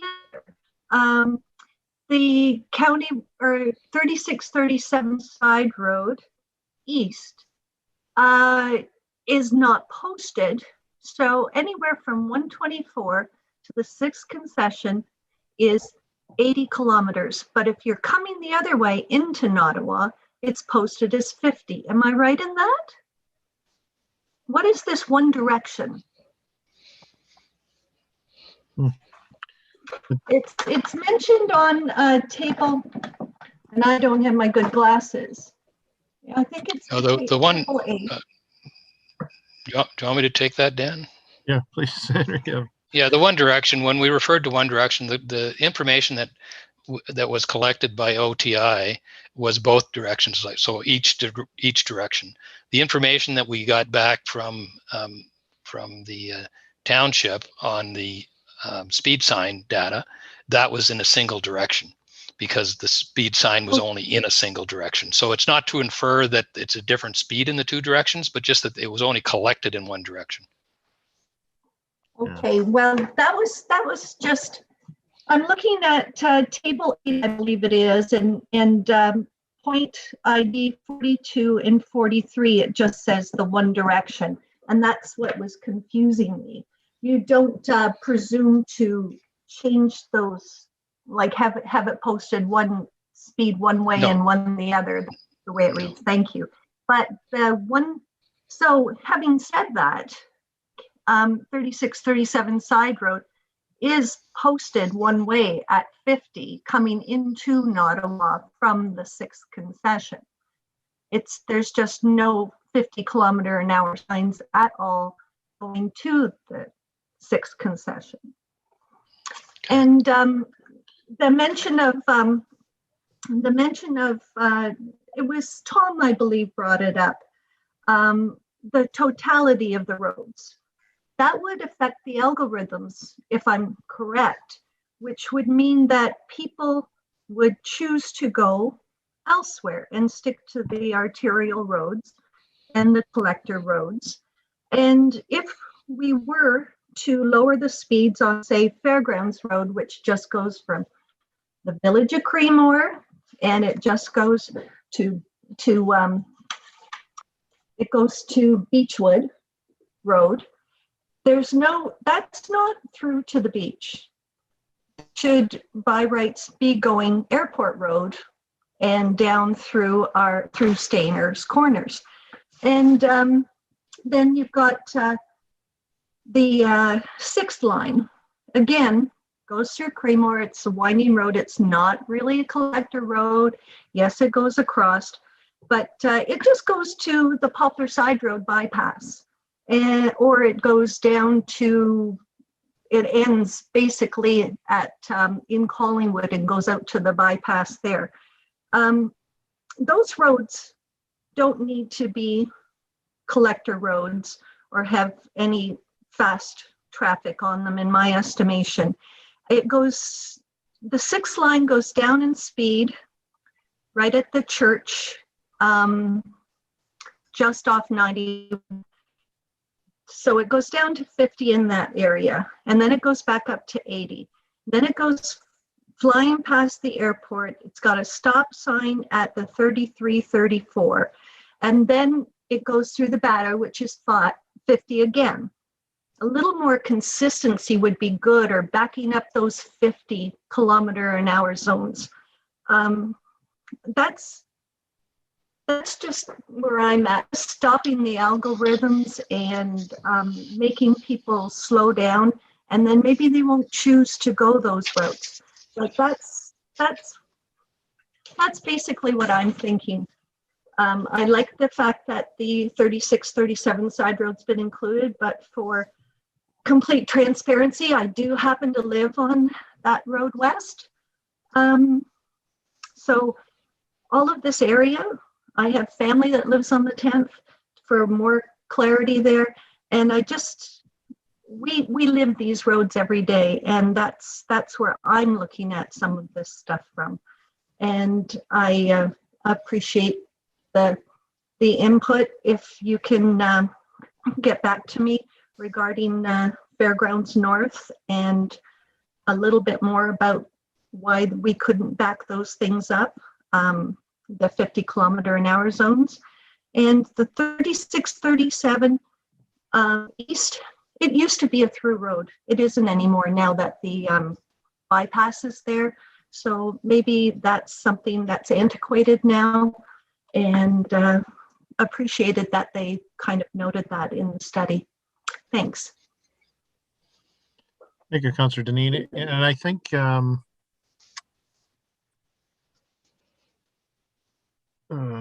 geez, lost my train of thought there. Anyway, yeah, it'll come back to me. Yeah, I was touching on one of your points there, but I talked about our speed signs. Yeah, so we did forward some information through to Burnside on our speed signs, and it is correct. Like when we put those signs up, those display boards, they only collect information in one direction. So Anywhere where we didn't have maybe some data from the original Ontario traffic collection, we provided some of our speed board signs or speed display sign boards, so they would only collect in the one direction. So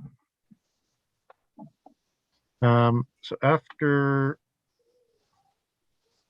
Councillor Deneen, I had the Deputy Mayor. Thank you, Mr. Chair. I'd like to call you Mr. Chair for a change, but instead of our Director of Roads or whatever. Anyways, there's, well, first of all, I want to thank Brenda for doing the hard copies and getting them to us to read through. That was wonderful, Brenda.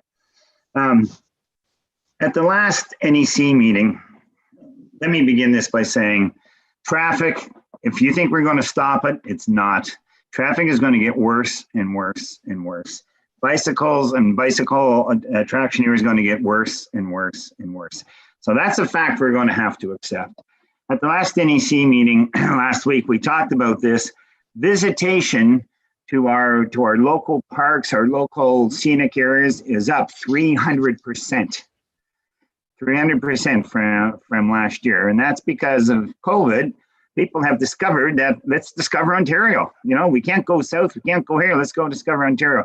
This is a problem everywhere throughout the province where people are parking on the side roads. There's not enough parking lots at our attraction centers and all this. So the point I'm trying to make is it's going to get worse. It's not going to get better. And that's the predictions, you know, for the future from the traffic study or study that was done by the Parks Department. So that said, I think the reality, what we have to deal with is you know, we need to be prepared to spend money. This is all solvable, but it means spending money. I think we need to have, because of the bicycles we have here, I tell you, every day, happened yesterday, happened today, going up Fairgrounds Road or the 6th line, I have to slow right down because I'm coming up the crest of a hill and there's a bicycle in front of me and I don't dare pass because I don't know if there's a car doing 80 kilometers an hour coming the other direction. So you slow down and wait. Of course, they're riding two abreast, which they shouldn't be, but they are. We need to take examples by what some of the other municipalities have done, particularly the county. The county is now putting extra wide paved shoulders only on specific roads, but specific roads to accommodate the bicycle traffic. And that's something we need to look at, is doing some paved shoulders. I'm not saying we should pave all shoulders. I think shoulders need to be widened. But we should make some dedicated bike routes so that these bicycles that are here visiting all the time, every weekend from the GTA, from everywhere, at least we have some set routes for them to go on where it's safe, where there are some paved shoulders for them to ride on. And if they're not on those shoulders, then we should be enforcing it, and the OPP should be enforcing them for not staying on those shoulders. It's a problem. It's a real problem. And I'm surprised, particularly on Riverside Drive, that we haven't had somebody killed or some of these others, somebody killed or hit on a bicycle. And I don't always think, you know, reducing speed is the answer. I think we need to, as part of this report says, we just need to make them more safe because we have more bicycles, we have more cars, and we're not going to stop them. We're not going to stop them, you know, and you know, all we can do is do our best to, you know, encourage them to stay to the main routes. I agree. Let's keep them on the county roads. Let's keep them on the, you know, on the provincial highways. But that's not always the way people want to go. And people are always looking for a shorter cut or a more recreational tourist type road rather than, you know, a scenic route. And I think, you know, it's time we belly up to the bar. This is going to cost money, people. This is going to cost money, and we need to be prepared to invest it over the next 5 years, 10 years, whatever it is. But we need to get a plan together and pick the roads that we're going to. Okay, I'm just using an example. Fairgrounds Road is the first road we're going to put paved shoulders on. It's going to cost X amount of dollars. We're going to put that money into reserve or spend that money. And we're going to have to increase our spending. And increasing our spending means we're going to have to increase taxes. But that's the reality of how we're going to solve these problems. Just getting reports and saying we don't want them here and nobody's doing this. We're not prepared to spend money. We're not going to solve these problems. That's all I want to say. Thanks. Thank you, Deputy Mayor. And yeah, to put that in perspective, you know, when we're talking about signage, to put it in perspective, my estimation, by the time you buy a sign, buy a post, and have staff install one sign, it's about $200. The Highway Traffic Act allows the municipality to have I'll call it generic signage to say, unless otherwise posted, the speed is 80 kilometers. So you can kind of get away with having less signage. But if you change the speed, let's take for an example, Fairgrounds Road, and we were to lower that speed limit to 60, let's say. Now we need a sign in a rural area. You need a sign anywhere between every 600 to 800 meters. So on a 15-kilometer stretch of road, you need a sign every few hundred meters, and you need them on both sides of the road. So you double that up. So, that's a cost, a quick cost analysis on changing the speed on one road. That you're looking at upwards of near $10,000 or so for signage. So you're correct. The cost for that just for signage is again getting high, but also what I had referenced before on the topography of some of these roads and trying to make the paved platform wider. And if you include a paved shoulder, you're looking at possible retaining walls of some sort to handle side sloping, or purchasing property to make that roadway wider to accommodate those paved shoulders or bicycle routes. So those are costs to keep in mind on that too. I think Councillor McKechnie, did you want to talk about a couple of those comments? I saw you had. Broderick was in there next, by the way, Dan. I had Councillor Broderick, but I think Councillor McKechnie, did you want to comment? I agree. Councillor McKechnie's being persistent. Well, no, I didn't know whether Dan had seen me. No, Dan, I'll wait. I'll let the others. But I had a couple of comments to reply to Councillor Deneen and the deputy mayor there too. Just a couple of corrections. So, but let the others go ahead. Okay. Go ahead, Councillor Broderick, and then Councillor Lamers. Then Councillor Walker. See you. Thank you, Mr. Chair. Through you to Henry, I first wanted to say thank you for the report. It's an excellent report and an excellent presentation. What interests me the most is reduction of serious injury and or death in collisions. And in that vein, traffic circles, traffic buttons, mini roundabouts seem to me an obvious method of harm reduction. I was wondering if you could expand a little bit on each of them and how they differentiate. You want me to answer that, Dan? Yeah, I think that was at this point directed at you, Henry. Yeah. What were the so roundabouts, and what was the other one? Traffic buttons. Actually, it was rather than roundabouts, it was traffic circles, traffic buttons, and mini roundabouts. Right. Okay. Well, the through you, Dan, the roundabouts in the rural areas are definitely something that we support, and that do have a traffic calming. They're in some ways they're similar in nature in some instances to the situation with any traffic controls, and that's that it may be localized. Their primary function again is to allocate between the different movements within an intersection. They are used more and more in the rural areas now, and we support it. They have a multiple function in those areas. One being they could be construed as being a gateway.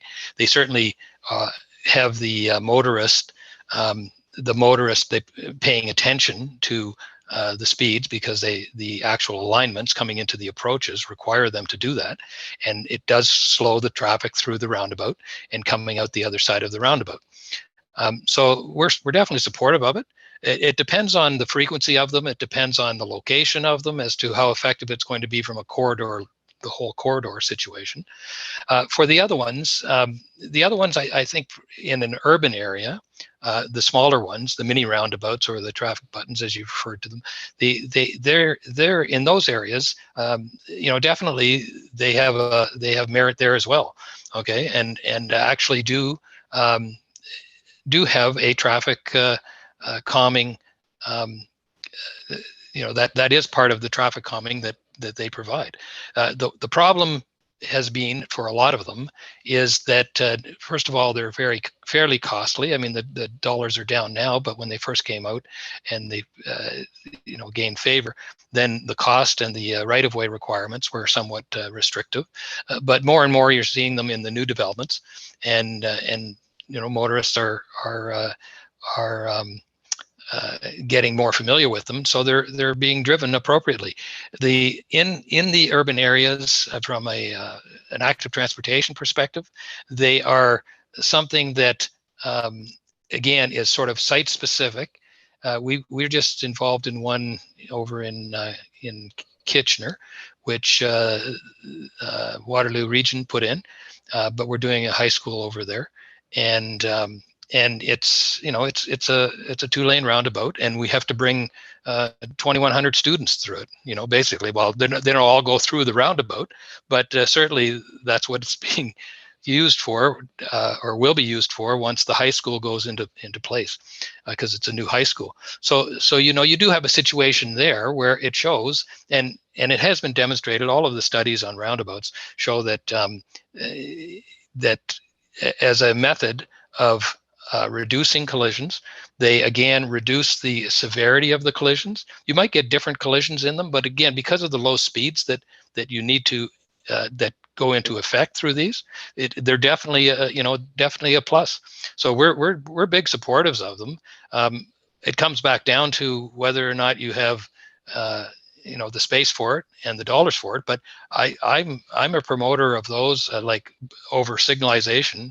I'm a promoter of putting in roundabouts, because I think it has a much greater, from a traffic point of view, it moves the traffic much better, and it's safer in essence.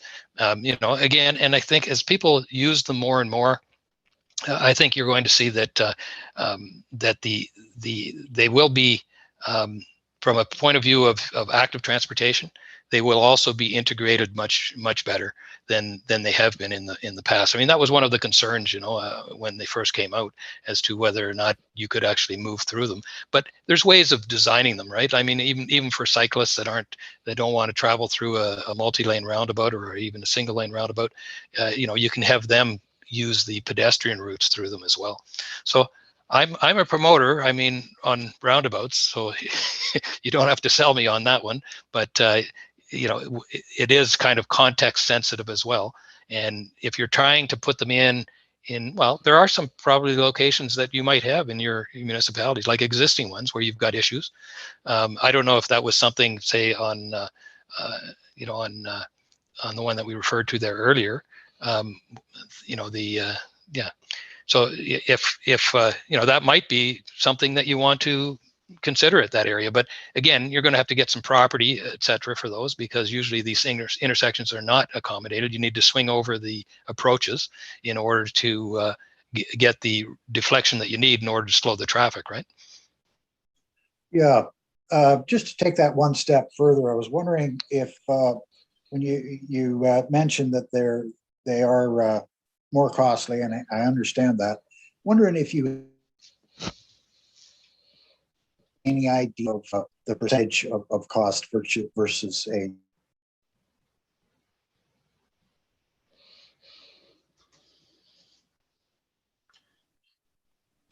Captain Broderick froze, or I did.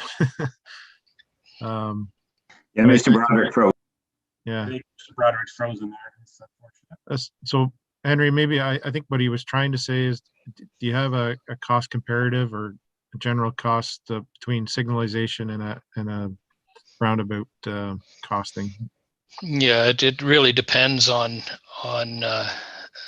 it depends on the approaches. Okay, so if you need to put in turning lanes for a signalized intersection, if you're comparing like a full signalized intersection that needs turning lanes versus a roundabout, a single lane roundabout, then the single lane roundabout is still more costly. You're still looking in a lot of instances for a main intersection, upwards of $1 million. And for the signals, you might be at 700,000 or something, depending if you put on all of the approaches with it. So, it is, but for the smaller ones, like for your area, again, depending if you're in a rural area, I don't think you're going to be anywhere near those costs, right? Because they are more costly to build, but the cost has come down, and I think you're going to see more of them for that reason. Where the cost comparator though comes in to offset the cost of them is to do the life cycle cost, and that's where it becomes one of what are you actually saving from a safety point of view, and what is the dollar value you're putting on a life, and that depends on the jurisdiction as to how they actually assign those dollars. Like Waterloo was one of the big movers on roundabouts in the province, and they've got a ton of them over there now, but they always have assigned a certain value to them, and I think that in their numbers, and again depending on how much you assign to actual collision numbers, they'll be able to show you that it's just as cost competitive, like the two would be cost competitive. But that's for a signalized intersection. You do have instances where because of sight lines and other things that you may want to consider these not like I think where the province is going right now is they have been considering them, like right now MTO for instance, if you have a signal warrant being met, they require you to look at roundabout as an option. But I think roundabouts internal to subdivisions, like as mini roundabouts, etc., I think they have a lot of merit. I mean, you have some subdivisions that were designed for Clearview that could have considered perhaps roundabouts, and I think that would have made for a safer instance in some of those instances. Yeah, the province kind of did a 180 on us here. Quite surprisingly, again, the intersection of 27, 28, and yeah, they took it off. Highway 26, they took that off, and this council was not very happy with that, and even made a deputation to the minister. So that was a bit disappointing that happened. So and maybe before we go on and talking about traffic calming, a lot of traffic calming, Henry, correct me if I'm wrong, it's mainly focused on urban areas. Maybe for council's information, are there certain tools that we could put in place for some of these rural areas that we have suggestions on things that can be done to maybe calm some of this traffic in those rural areas? Well, I mentioned it in the report actually, or that there are a number, and most of them are around, and they're in there too in the appendix and in where we have all of the different traffic calming items.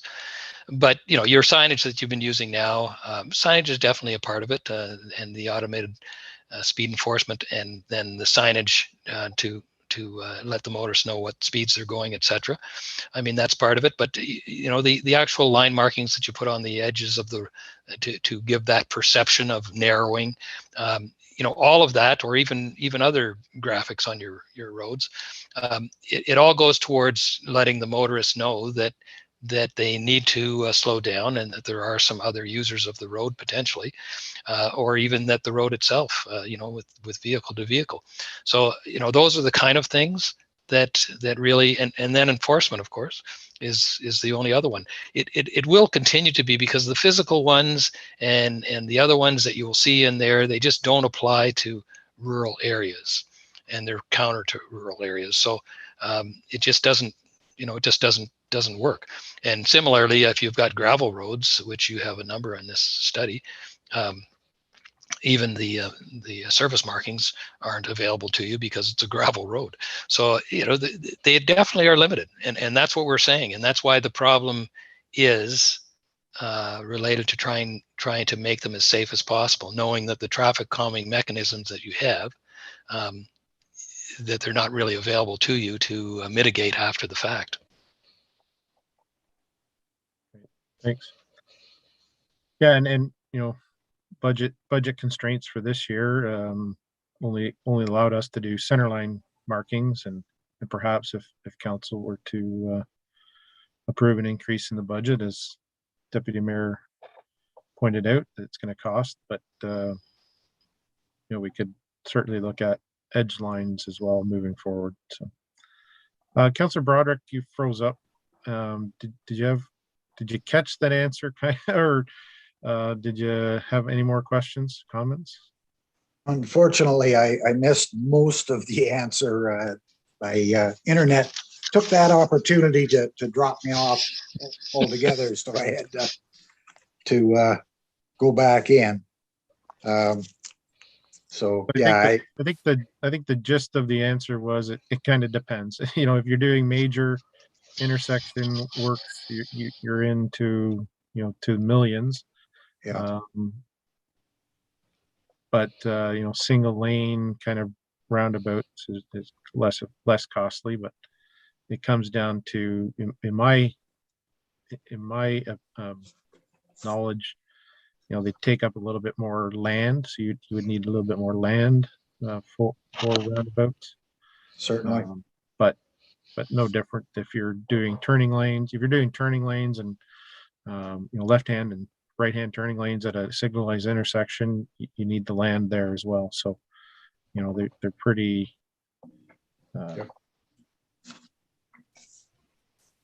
Okay, thank you. Do you have other comments or questions? No, that's it for now. Okay, so I had Councillor Lammers and then Councillor Walker. Thank you. Does any of the speed have anything to do with the classifications of the roads? Like, a lot of our roads are gravel roads. Does any of that indicate the speeds of the roads?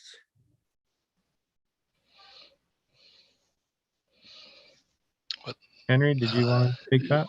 The speed on the road for the gravel roads, we noted a number of them in the study that we've specifically said that the lower operating speed is associated with the fact that it's a gravel road. And we actually had one that we noted too, where the actual surface condition of a hardtop road was likely the reason for the speed being reduced in an operating speed. So gravel roads definitely in most cases motorists decide to travel those roads at a reduced speed because they're perceiving that is the appropriate speed to travel those roads. There is a different stopping distance associated with gravel, and so really you really do need to have lower speeds on your gravel road system. So in this particular case, though, I think the volume of traffic is the other determinant on whether or not you have a safe gravel road. Okay, and it's got to be well maintained, but it's also got to have an appropriate amount of traffic on it to make it a real safe corridor. So we always promote in our road studies that once you get up to a certain volume, and there is one, I think, I can't remember which one it was there that we picked up in this study, that we said we think that we had suggested that you make it a hardtop road simply because it was above it becomes a maintenance issue, but it also is a speed related issue.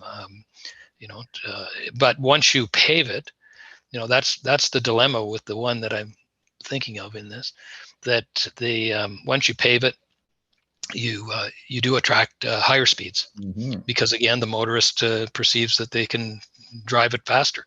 So the question that needs to be asked there is, if the speed is still appropriate for a hardtop road once you, and the design and everything else, and the users of the corridor, then is that acceptable? Is that an acceptable trade-off? So there's probably, you know, a negative if you leave it as a gravel, and a negative if you, from a speed point of view, if you pave it. Yeah, and I think that threshold is around 400 vehicles a day. I think is typically that threshold between paving it and leaving it gravel. Yeah, we have a couple of those roads that they have speeders on the gravel roads, and it's getting close to that threshold, but they don't want it paved because they know that it's going to increase traffic and increase speeds. Right. And then the second one was, as the deputy mayor alluded to, is Clearview doesn't have the money to upgrade all the roads now that were designed 50 years ago. The majority of our paved roads are got no shoulders because they were designed 50 years ago and widened out with the asphalt now, and no shoulders. And it's going to cost a pile of money to get those shoulders back again. Yeah, and Council Amherst, I just point out too, in the last couple of years, again, since I've been here, we've tried to sneak that asphalt out a little wider.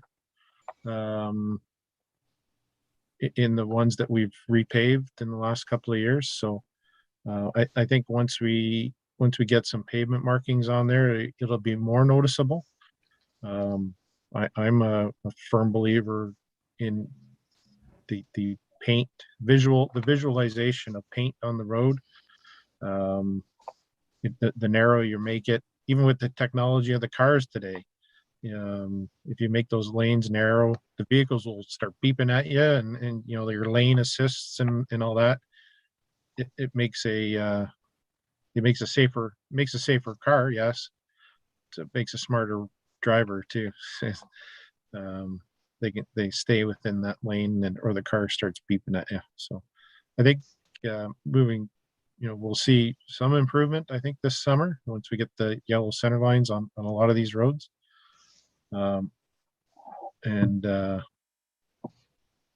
We have been attempting to, in the last 2 years, to make the asphalt width a little wider, and it will take several years as the repaving program happens, that we can incorporate some of these things where appropriate, where we have the room and we have the land to do it. So you're gonna make the asphalt wider, but the shoulders narrower. Yeah, I guess in essence, yeah, you're creating a paved shoulder, along with some gravel, but we're kind of fighting it all, right? You're trying to find the right blend there. As Henry said, that paved shoulders, there's a benefit to them, but they need to be done. They can only fit in certain areas. Yeah. All right, thanks, Dan. Oh. I think like John had something to say. Oh. John, yeah, I'll wait. I was just putting myself in line. I'll wait for the other. All right, Councillor Walker ahead. I think is the last one to go, and then we'll go around again. And then then CEO John. Thanks, Mr. Chair. First of all, to you and to Henry, thanks very much for the report.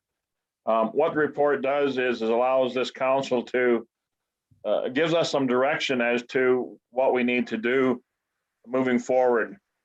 It's the part of the equation that we can control. We can control our roads. We can control our cycling. We can control our calming measures.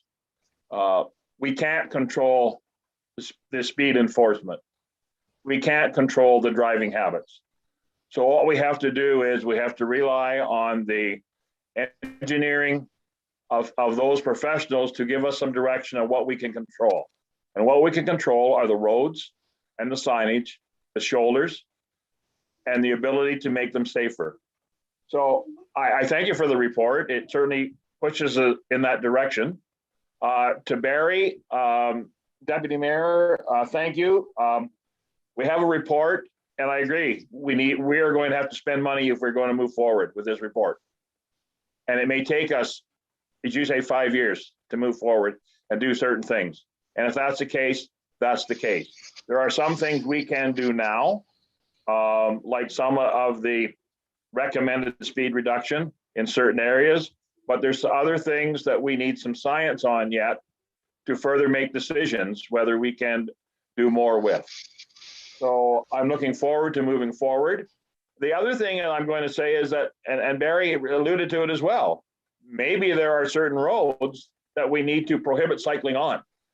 Maybe we need to make cycling routes. Maybe we need to prohibit them from other roads. And if that's the case, then we as a council need to look at that as well. That is for the safety of cyclists, and for the safety of other people using our cars, using the roads as well. So there are things that we need to do as a council, and we need to make some serious decisions, I think, at some points. So I'm looking forward, as I said, looking forward to the next step, looking forward to a final documentation, looking forward to hopefully helping solve some of the issues. But again, as Barry has stated, traffic is not going to slow down. They are going to continue to use the north-south roads. GPS has been a wonderful tool 5 years ago or 6 years ago when it came out, and it just put everybody on all the back roads so they don't have to deal with the heavy traffic on the main roads. That's what it's done. And unfortunately, the small municipalities pay that price of extra traffic, extra speed, and wear and tear. So thanks for the report, and looking forward to moving forward.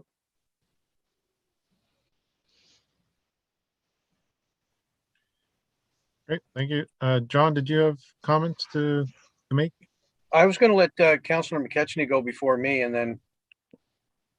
Okay, Councillor McKechnie, did you want to go?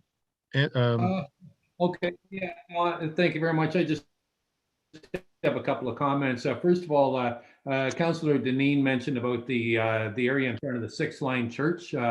That would be just north of County Road 91. And that area is currently an 80km/h speed limit. Phyllis, is not 50 or 60 right now. There's a church, a graveyard, a daycare, horse paddocks, a cluster of houses there. I brought a motion to council back a year ago, and to have that the speed limit in front of that area reduced to 60. And that motion was deferred. And I know that Tom and John Lamers also brought motions forward at the same time. And it was deferred until after we saw the results of the traffic management study. And so I will be bringing that back to the council table in the very, very near future, now that we have the traffic management study. And to the deputy mayor's comments, Barry, love you, Barry, but we got to disagree on this one. We only have so much money. 13% of our taxpayers right now are in arrears, and I don't think we can go jacking up their taxes too much. And I just don't see that paving the shoulders is realistic. I've had the members, matter of fact, it was the president, one of the directors anyway, of the Collingwood Cycling Club. And they said that they would like to see paved shoulders in Clearview Township for their cyclists. And I said to them, point blank, I said it right to their face. I said, that's not going to happen. I said, we don't have the money for that. And I said, the best we can do is maybe slow the traffic down. But I said, you're going to have to continue to the ride on the road, because we just can't afford to pave the shoulders. And that's my opinion. I don't think we can afford to pave the shoulders. I think we have a lot of things coming up on our plate. I want to see money put towards affordable seniors housing. That's I'd rather see that than paved shoulders. Dan had mentioned about how it's $200 a sign to put signs in. So he said one road, you're looking at maybe $10,000. Well, what this study cost is $30,000, I think. That would be 3 roads. There's Fairgrounds Road, the 6th concession, and the 10th line. All in one, we could have put signs in for the amount that we spent on this study. So basically, I don't want to see money paid. I don't mind Dan's comment where we pay the shoulders as we can afford it. But, I don't think that we are looking at wholesale, the paving of the shoulders, because it's just going to be too much money. And I think we've got better places to put the money, like the affordable seniors housing. Anyway, those are my comments. And once again, rant over, carry on, Mr. CAO. Thank you. Dan, is it okay? I'm good to Yeah, go? go ahead, John. Oh, Yeah. thank you. So just listening to a lot of the discussion here, and there's so many variables that you have to take into consideration. The one thing I think I like hearing out of the discussion is that you definitely want to do something. There's definitely going to be a cost to this, but it has to be manageable. And so at the I'm just going to touch on a couple of things that were mentioned by a couple of the councillors, and the deputy mayor mentioned about designating roads. I think that's a good idea, because you can work with the cycling groups, let them know what the safest roads will be. You're going to designate it as a road, so you may do something with the speed on those roads. You may do something with the shoulders over time on those roads.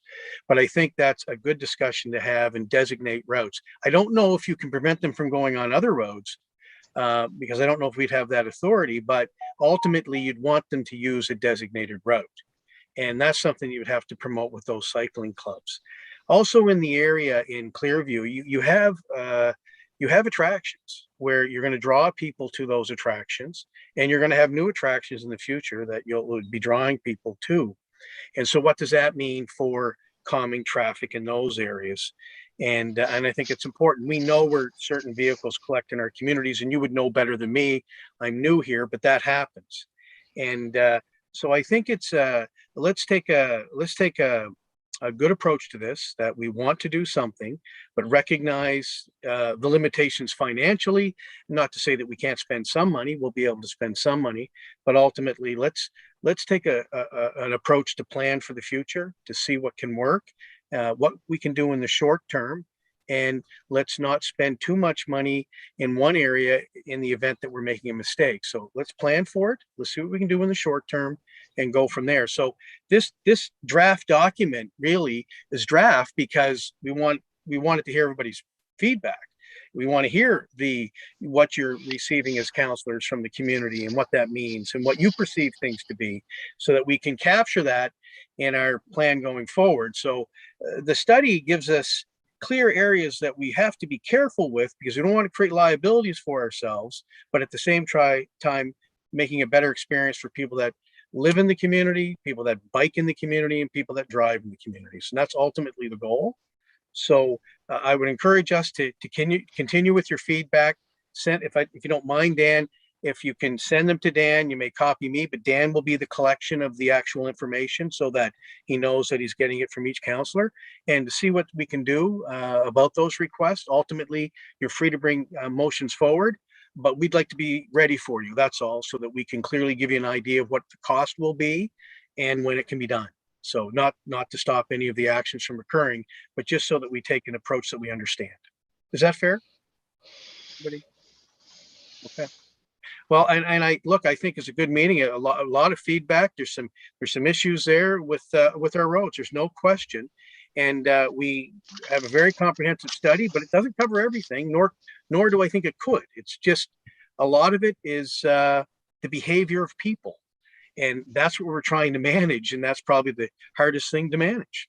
So that's the goal here, and we look forward to trying to make this happen for what council would like to see. Great. Thanks, John. And Mr. Mayor, you had a comment? Yeah, I just wanted to jump in there and make another closing comment if we're getting wrapped up here. I think we're pretty close. I agree. I would ask all council members to, if they have questions, concerns, or points of what's in this document that they would like to have reviewed by our experts here, particularly Mr. Ken and his associates at RJ Burnside, please send it in, and I look forward to that. Procedurally, we will be, I believe, Dan, you're thinking about putting this on the 14th of June council meeting for a received motion. Is that correct, Dan? I think that's what you and the CAO are talking about. Is that correct? Yeah, Your Worship. That's the plan to come to the June 14th meeting. There you go. So what that would mean then for members of council, your comments if we're going to go start right back with Tom, Tom, you had some really good comments there. And I think if the staff are going to incorporate any of these suggestions from you or from any other member, they can do that because the document has not been received by council. They can put those in. And at the time of us receiving and debating it or, supporting this recommendation or this document, we can make amendments or ask for any clarifications at that time. I think that's pretty fair. And I think that to Dan and through the staff, through the clerk's office, they'll distribute this, obviously, to all members of council. It'll be part of the agenda, so it'll be out there. And of course, then that'll make it a very public open document for a whole lot of people to make comments on. And we look forward to that too. So I think procedurally, is that comfortable to everyone who's on council? Yeah. Okay. Now, I'd like to also speak briefly, as Councillor McKechnie brought it up, about the deferral motion. That is correct. Those were I believe there were 3 different deferrals, and you did mention it correctly. And so I would encourage council to consider those deferrals after the 14th, because we need to receive that document first. So I would encourage councillors who wish to bring those back, work through the clerk's department, and we'll make sure that they reappear on our agendas. All right. Anybody else with any other questions or comments? Yes, go ahead, Tom. Sorry, Dan, I'm taking over again. How's that? It's back to you, Your Worship. That's okay. I'll address you, Dan, first. Just some housekeeping. I noticed we didn't have a winter count that we were playing with OTI, but we did have some of our own radar board counts, and we've had some problems with them, but I think we all satisfied ourselves. They were plus or minus within 5, maybe 0 to 5 kilometers per hour. But there are some differences. If you look back at could you distribute to us the last series of, well, for those that want it, the last series of radar readouts? I have some from my area that you sent me, and they differ with the results of the OTI on the specific roads. But they were at specific points, one direction at certain times. And I am very glad to hear, by the way, we're doing another count, because I think it's very sensitive to the time of year and that they're all done at the same time, seasonally, that sort of thing. For example, I think COVID in June of 2020 affected the traffic, but it affected all our counts. Or some locals were still driving fast, and the tourism were hunkered down either in their weekend place or back in Toronto.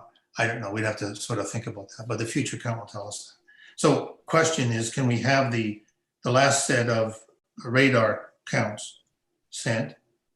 And how do I get a copy of the roads needs study for 2020? I looked on our website, couldn't find it. I'm glad you bring that up, actually, Tom, because the physical side, which we talked about in terms of road width, paved, and shoulders, and that sort of a classification. Sorry, Doug. No, I agree. Totally. I was going to ask that to Dan too, because I look for it myself, and I'm unsure as to where it is on our website. It's if you do a quick Google search on our website, it pops up 3 different things, and it's not really clear to me which one it is. And so it's a pretty substantial document, and I've got a printed version from, was it 2011 or 12? I think it is. It's a pretty big document. Yeah. So I'm okay with the digital copy. I just like to go down into some of the roads because there's some good information in there. Fair enough. Dan, you got a comment on the roads needs? Yeah, Your Worship. The road needs study, I think it's done every 5 years. So I think the last time it was done in 2019. Okay.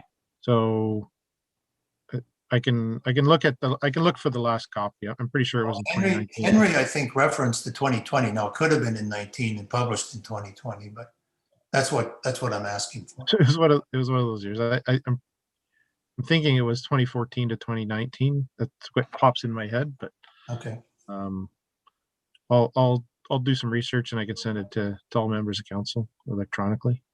Okay. And how about the radar readouts? Do you still have them? Yep. So any results that we've had for any of the reports, I can send out. keep in mind, the majority of the speed display signs are on county roads. So county roads weren't looked at as part of this study. But any speed display signs that we have information on some of the roads that we've done. I think you mentioned Fairgrounds Road. It was done, I think, last spring. I think it was when it was April. It was done in April. Yeah. So I do have some information saved here that I could send out on. I think Councillor Deneen was mentioning. I think we did one 36, 37 side road as well. So I can gather that information, send it out to council for sure. Okay. Thank you. Any other members of council with any questions in regards to this workshop session?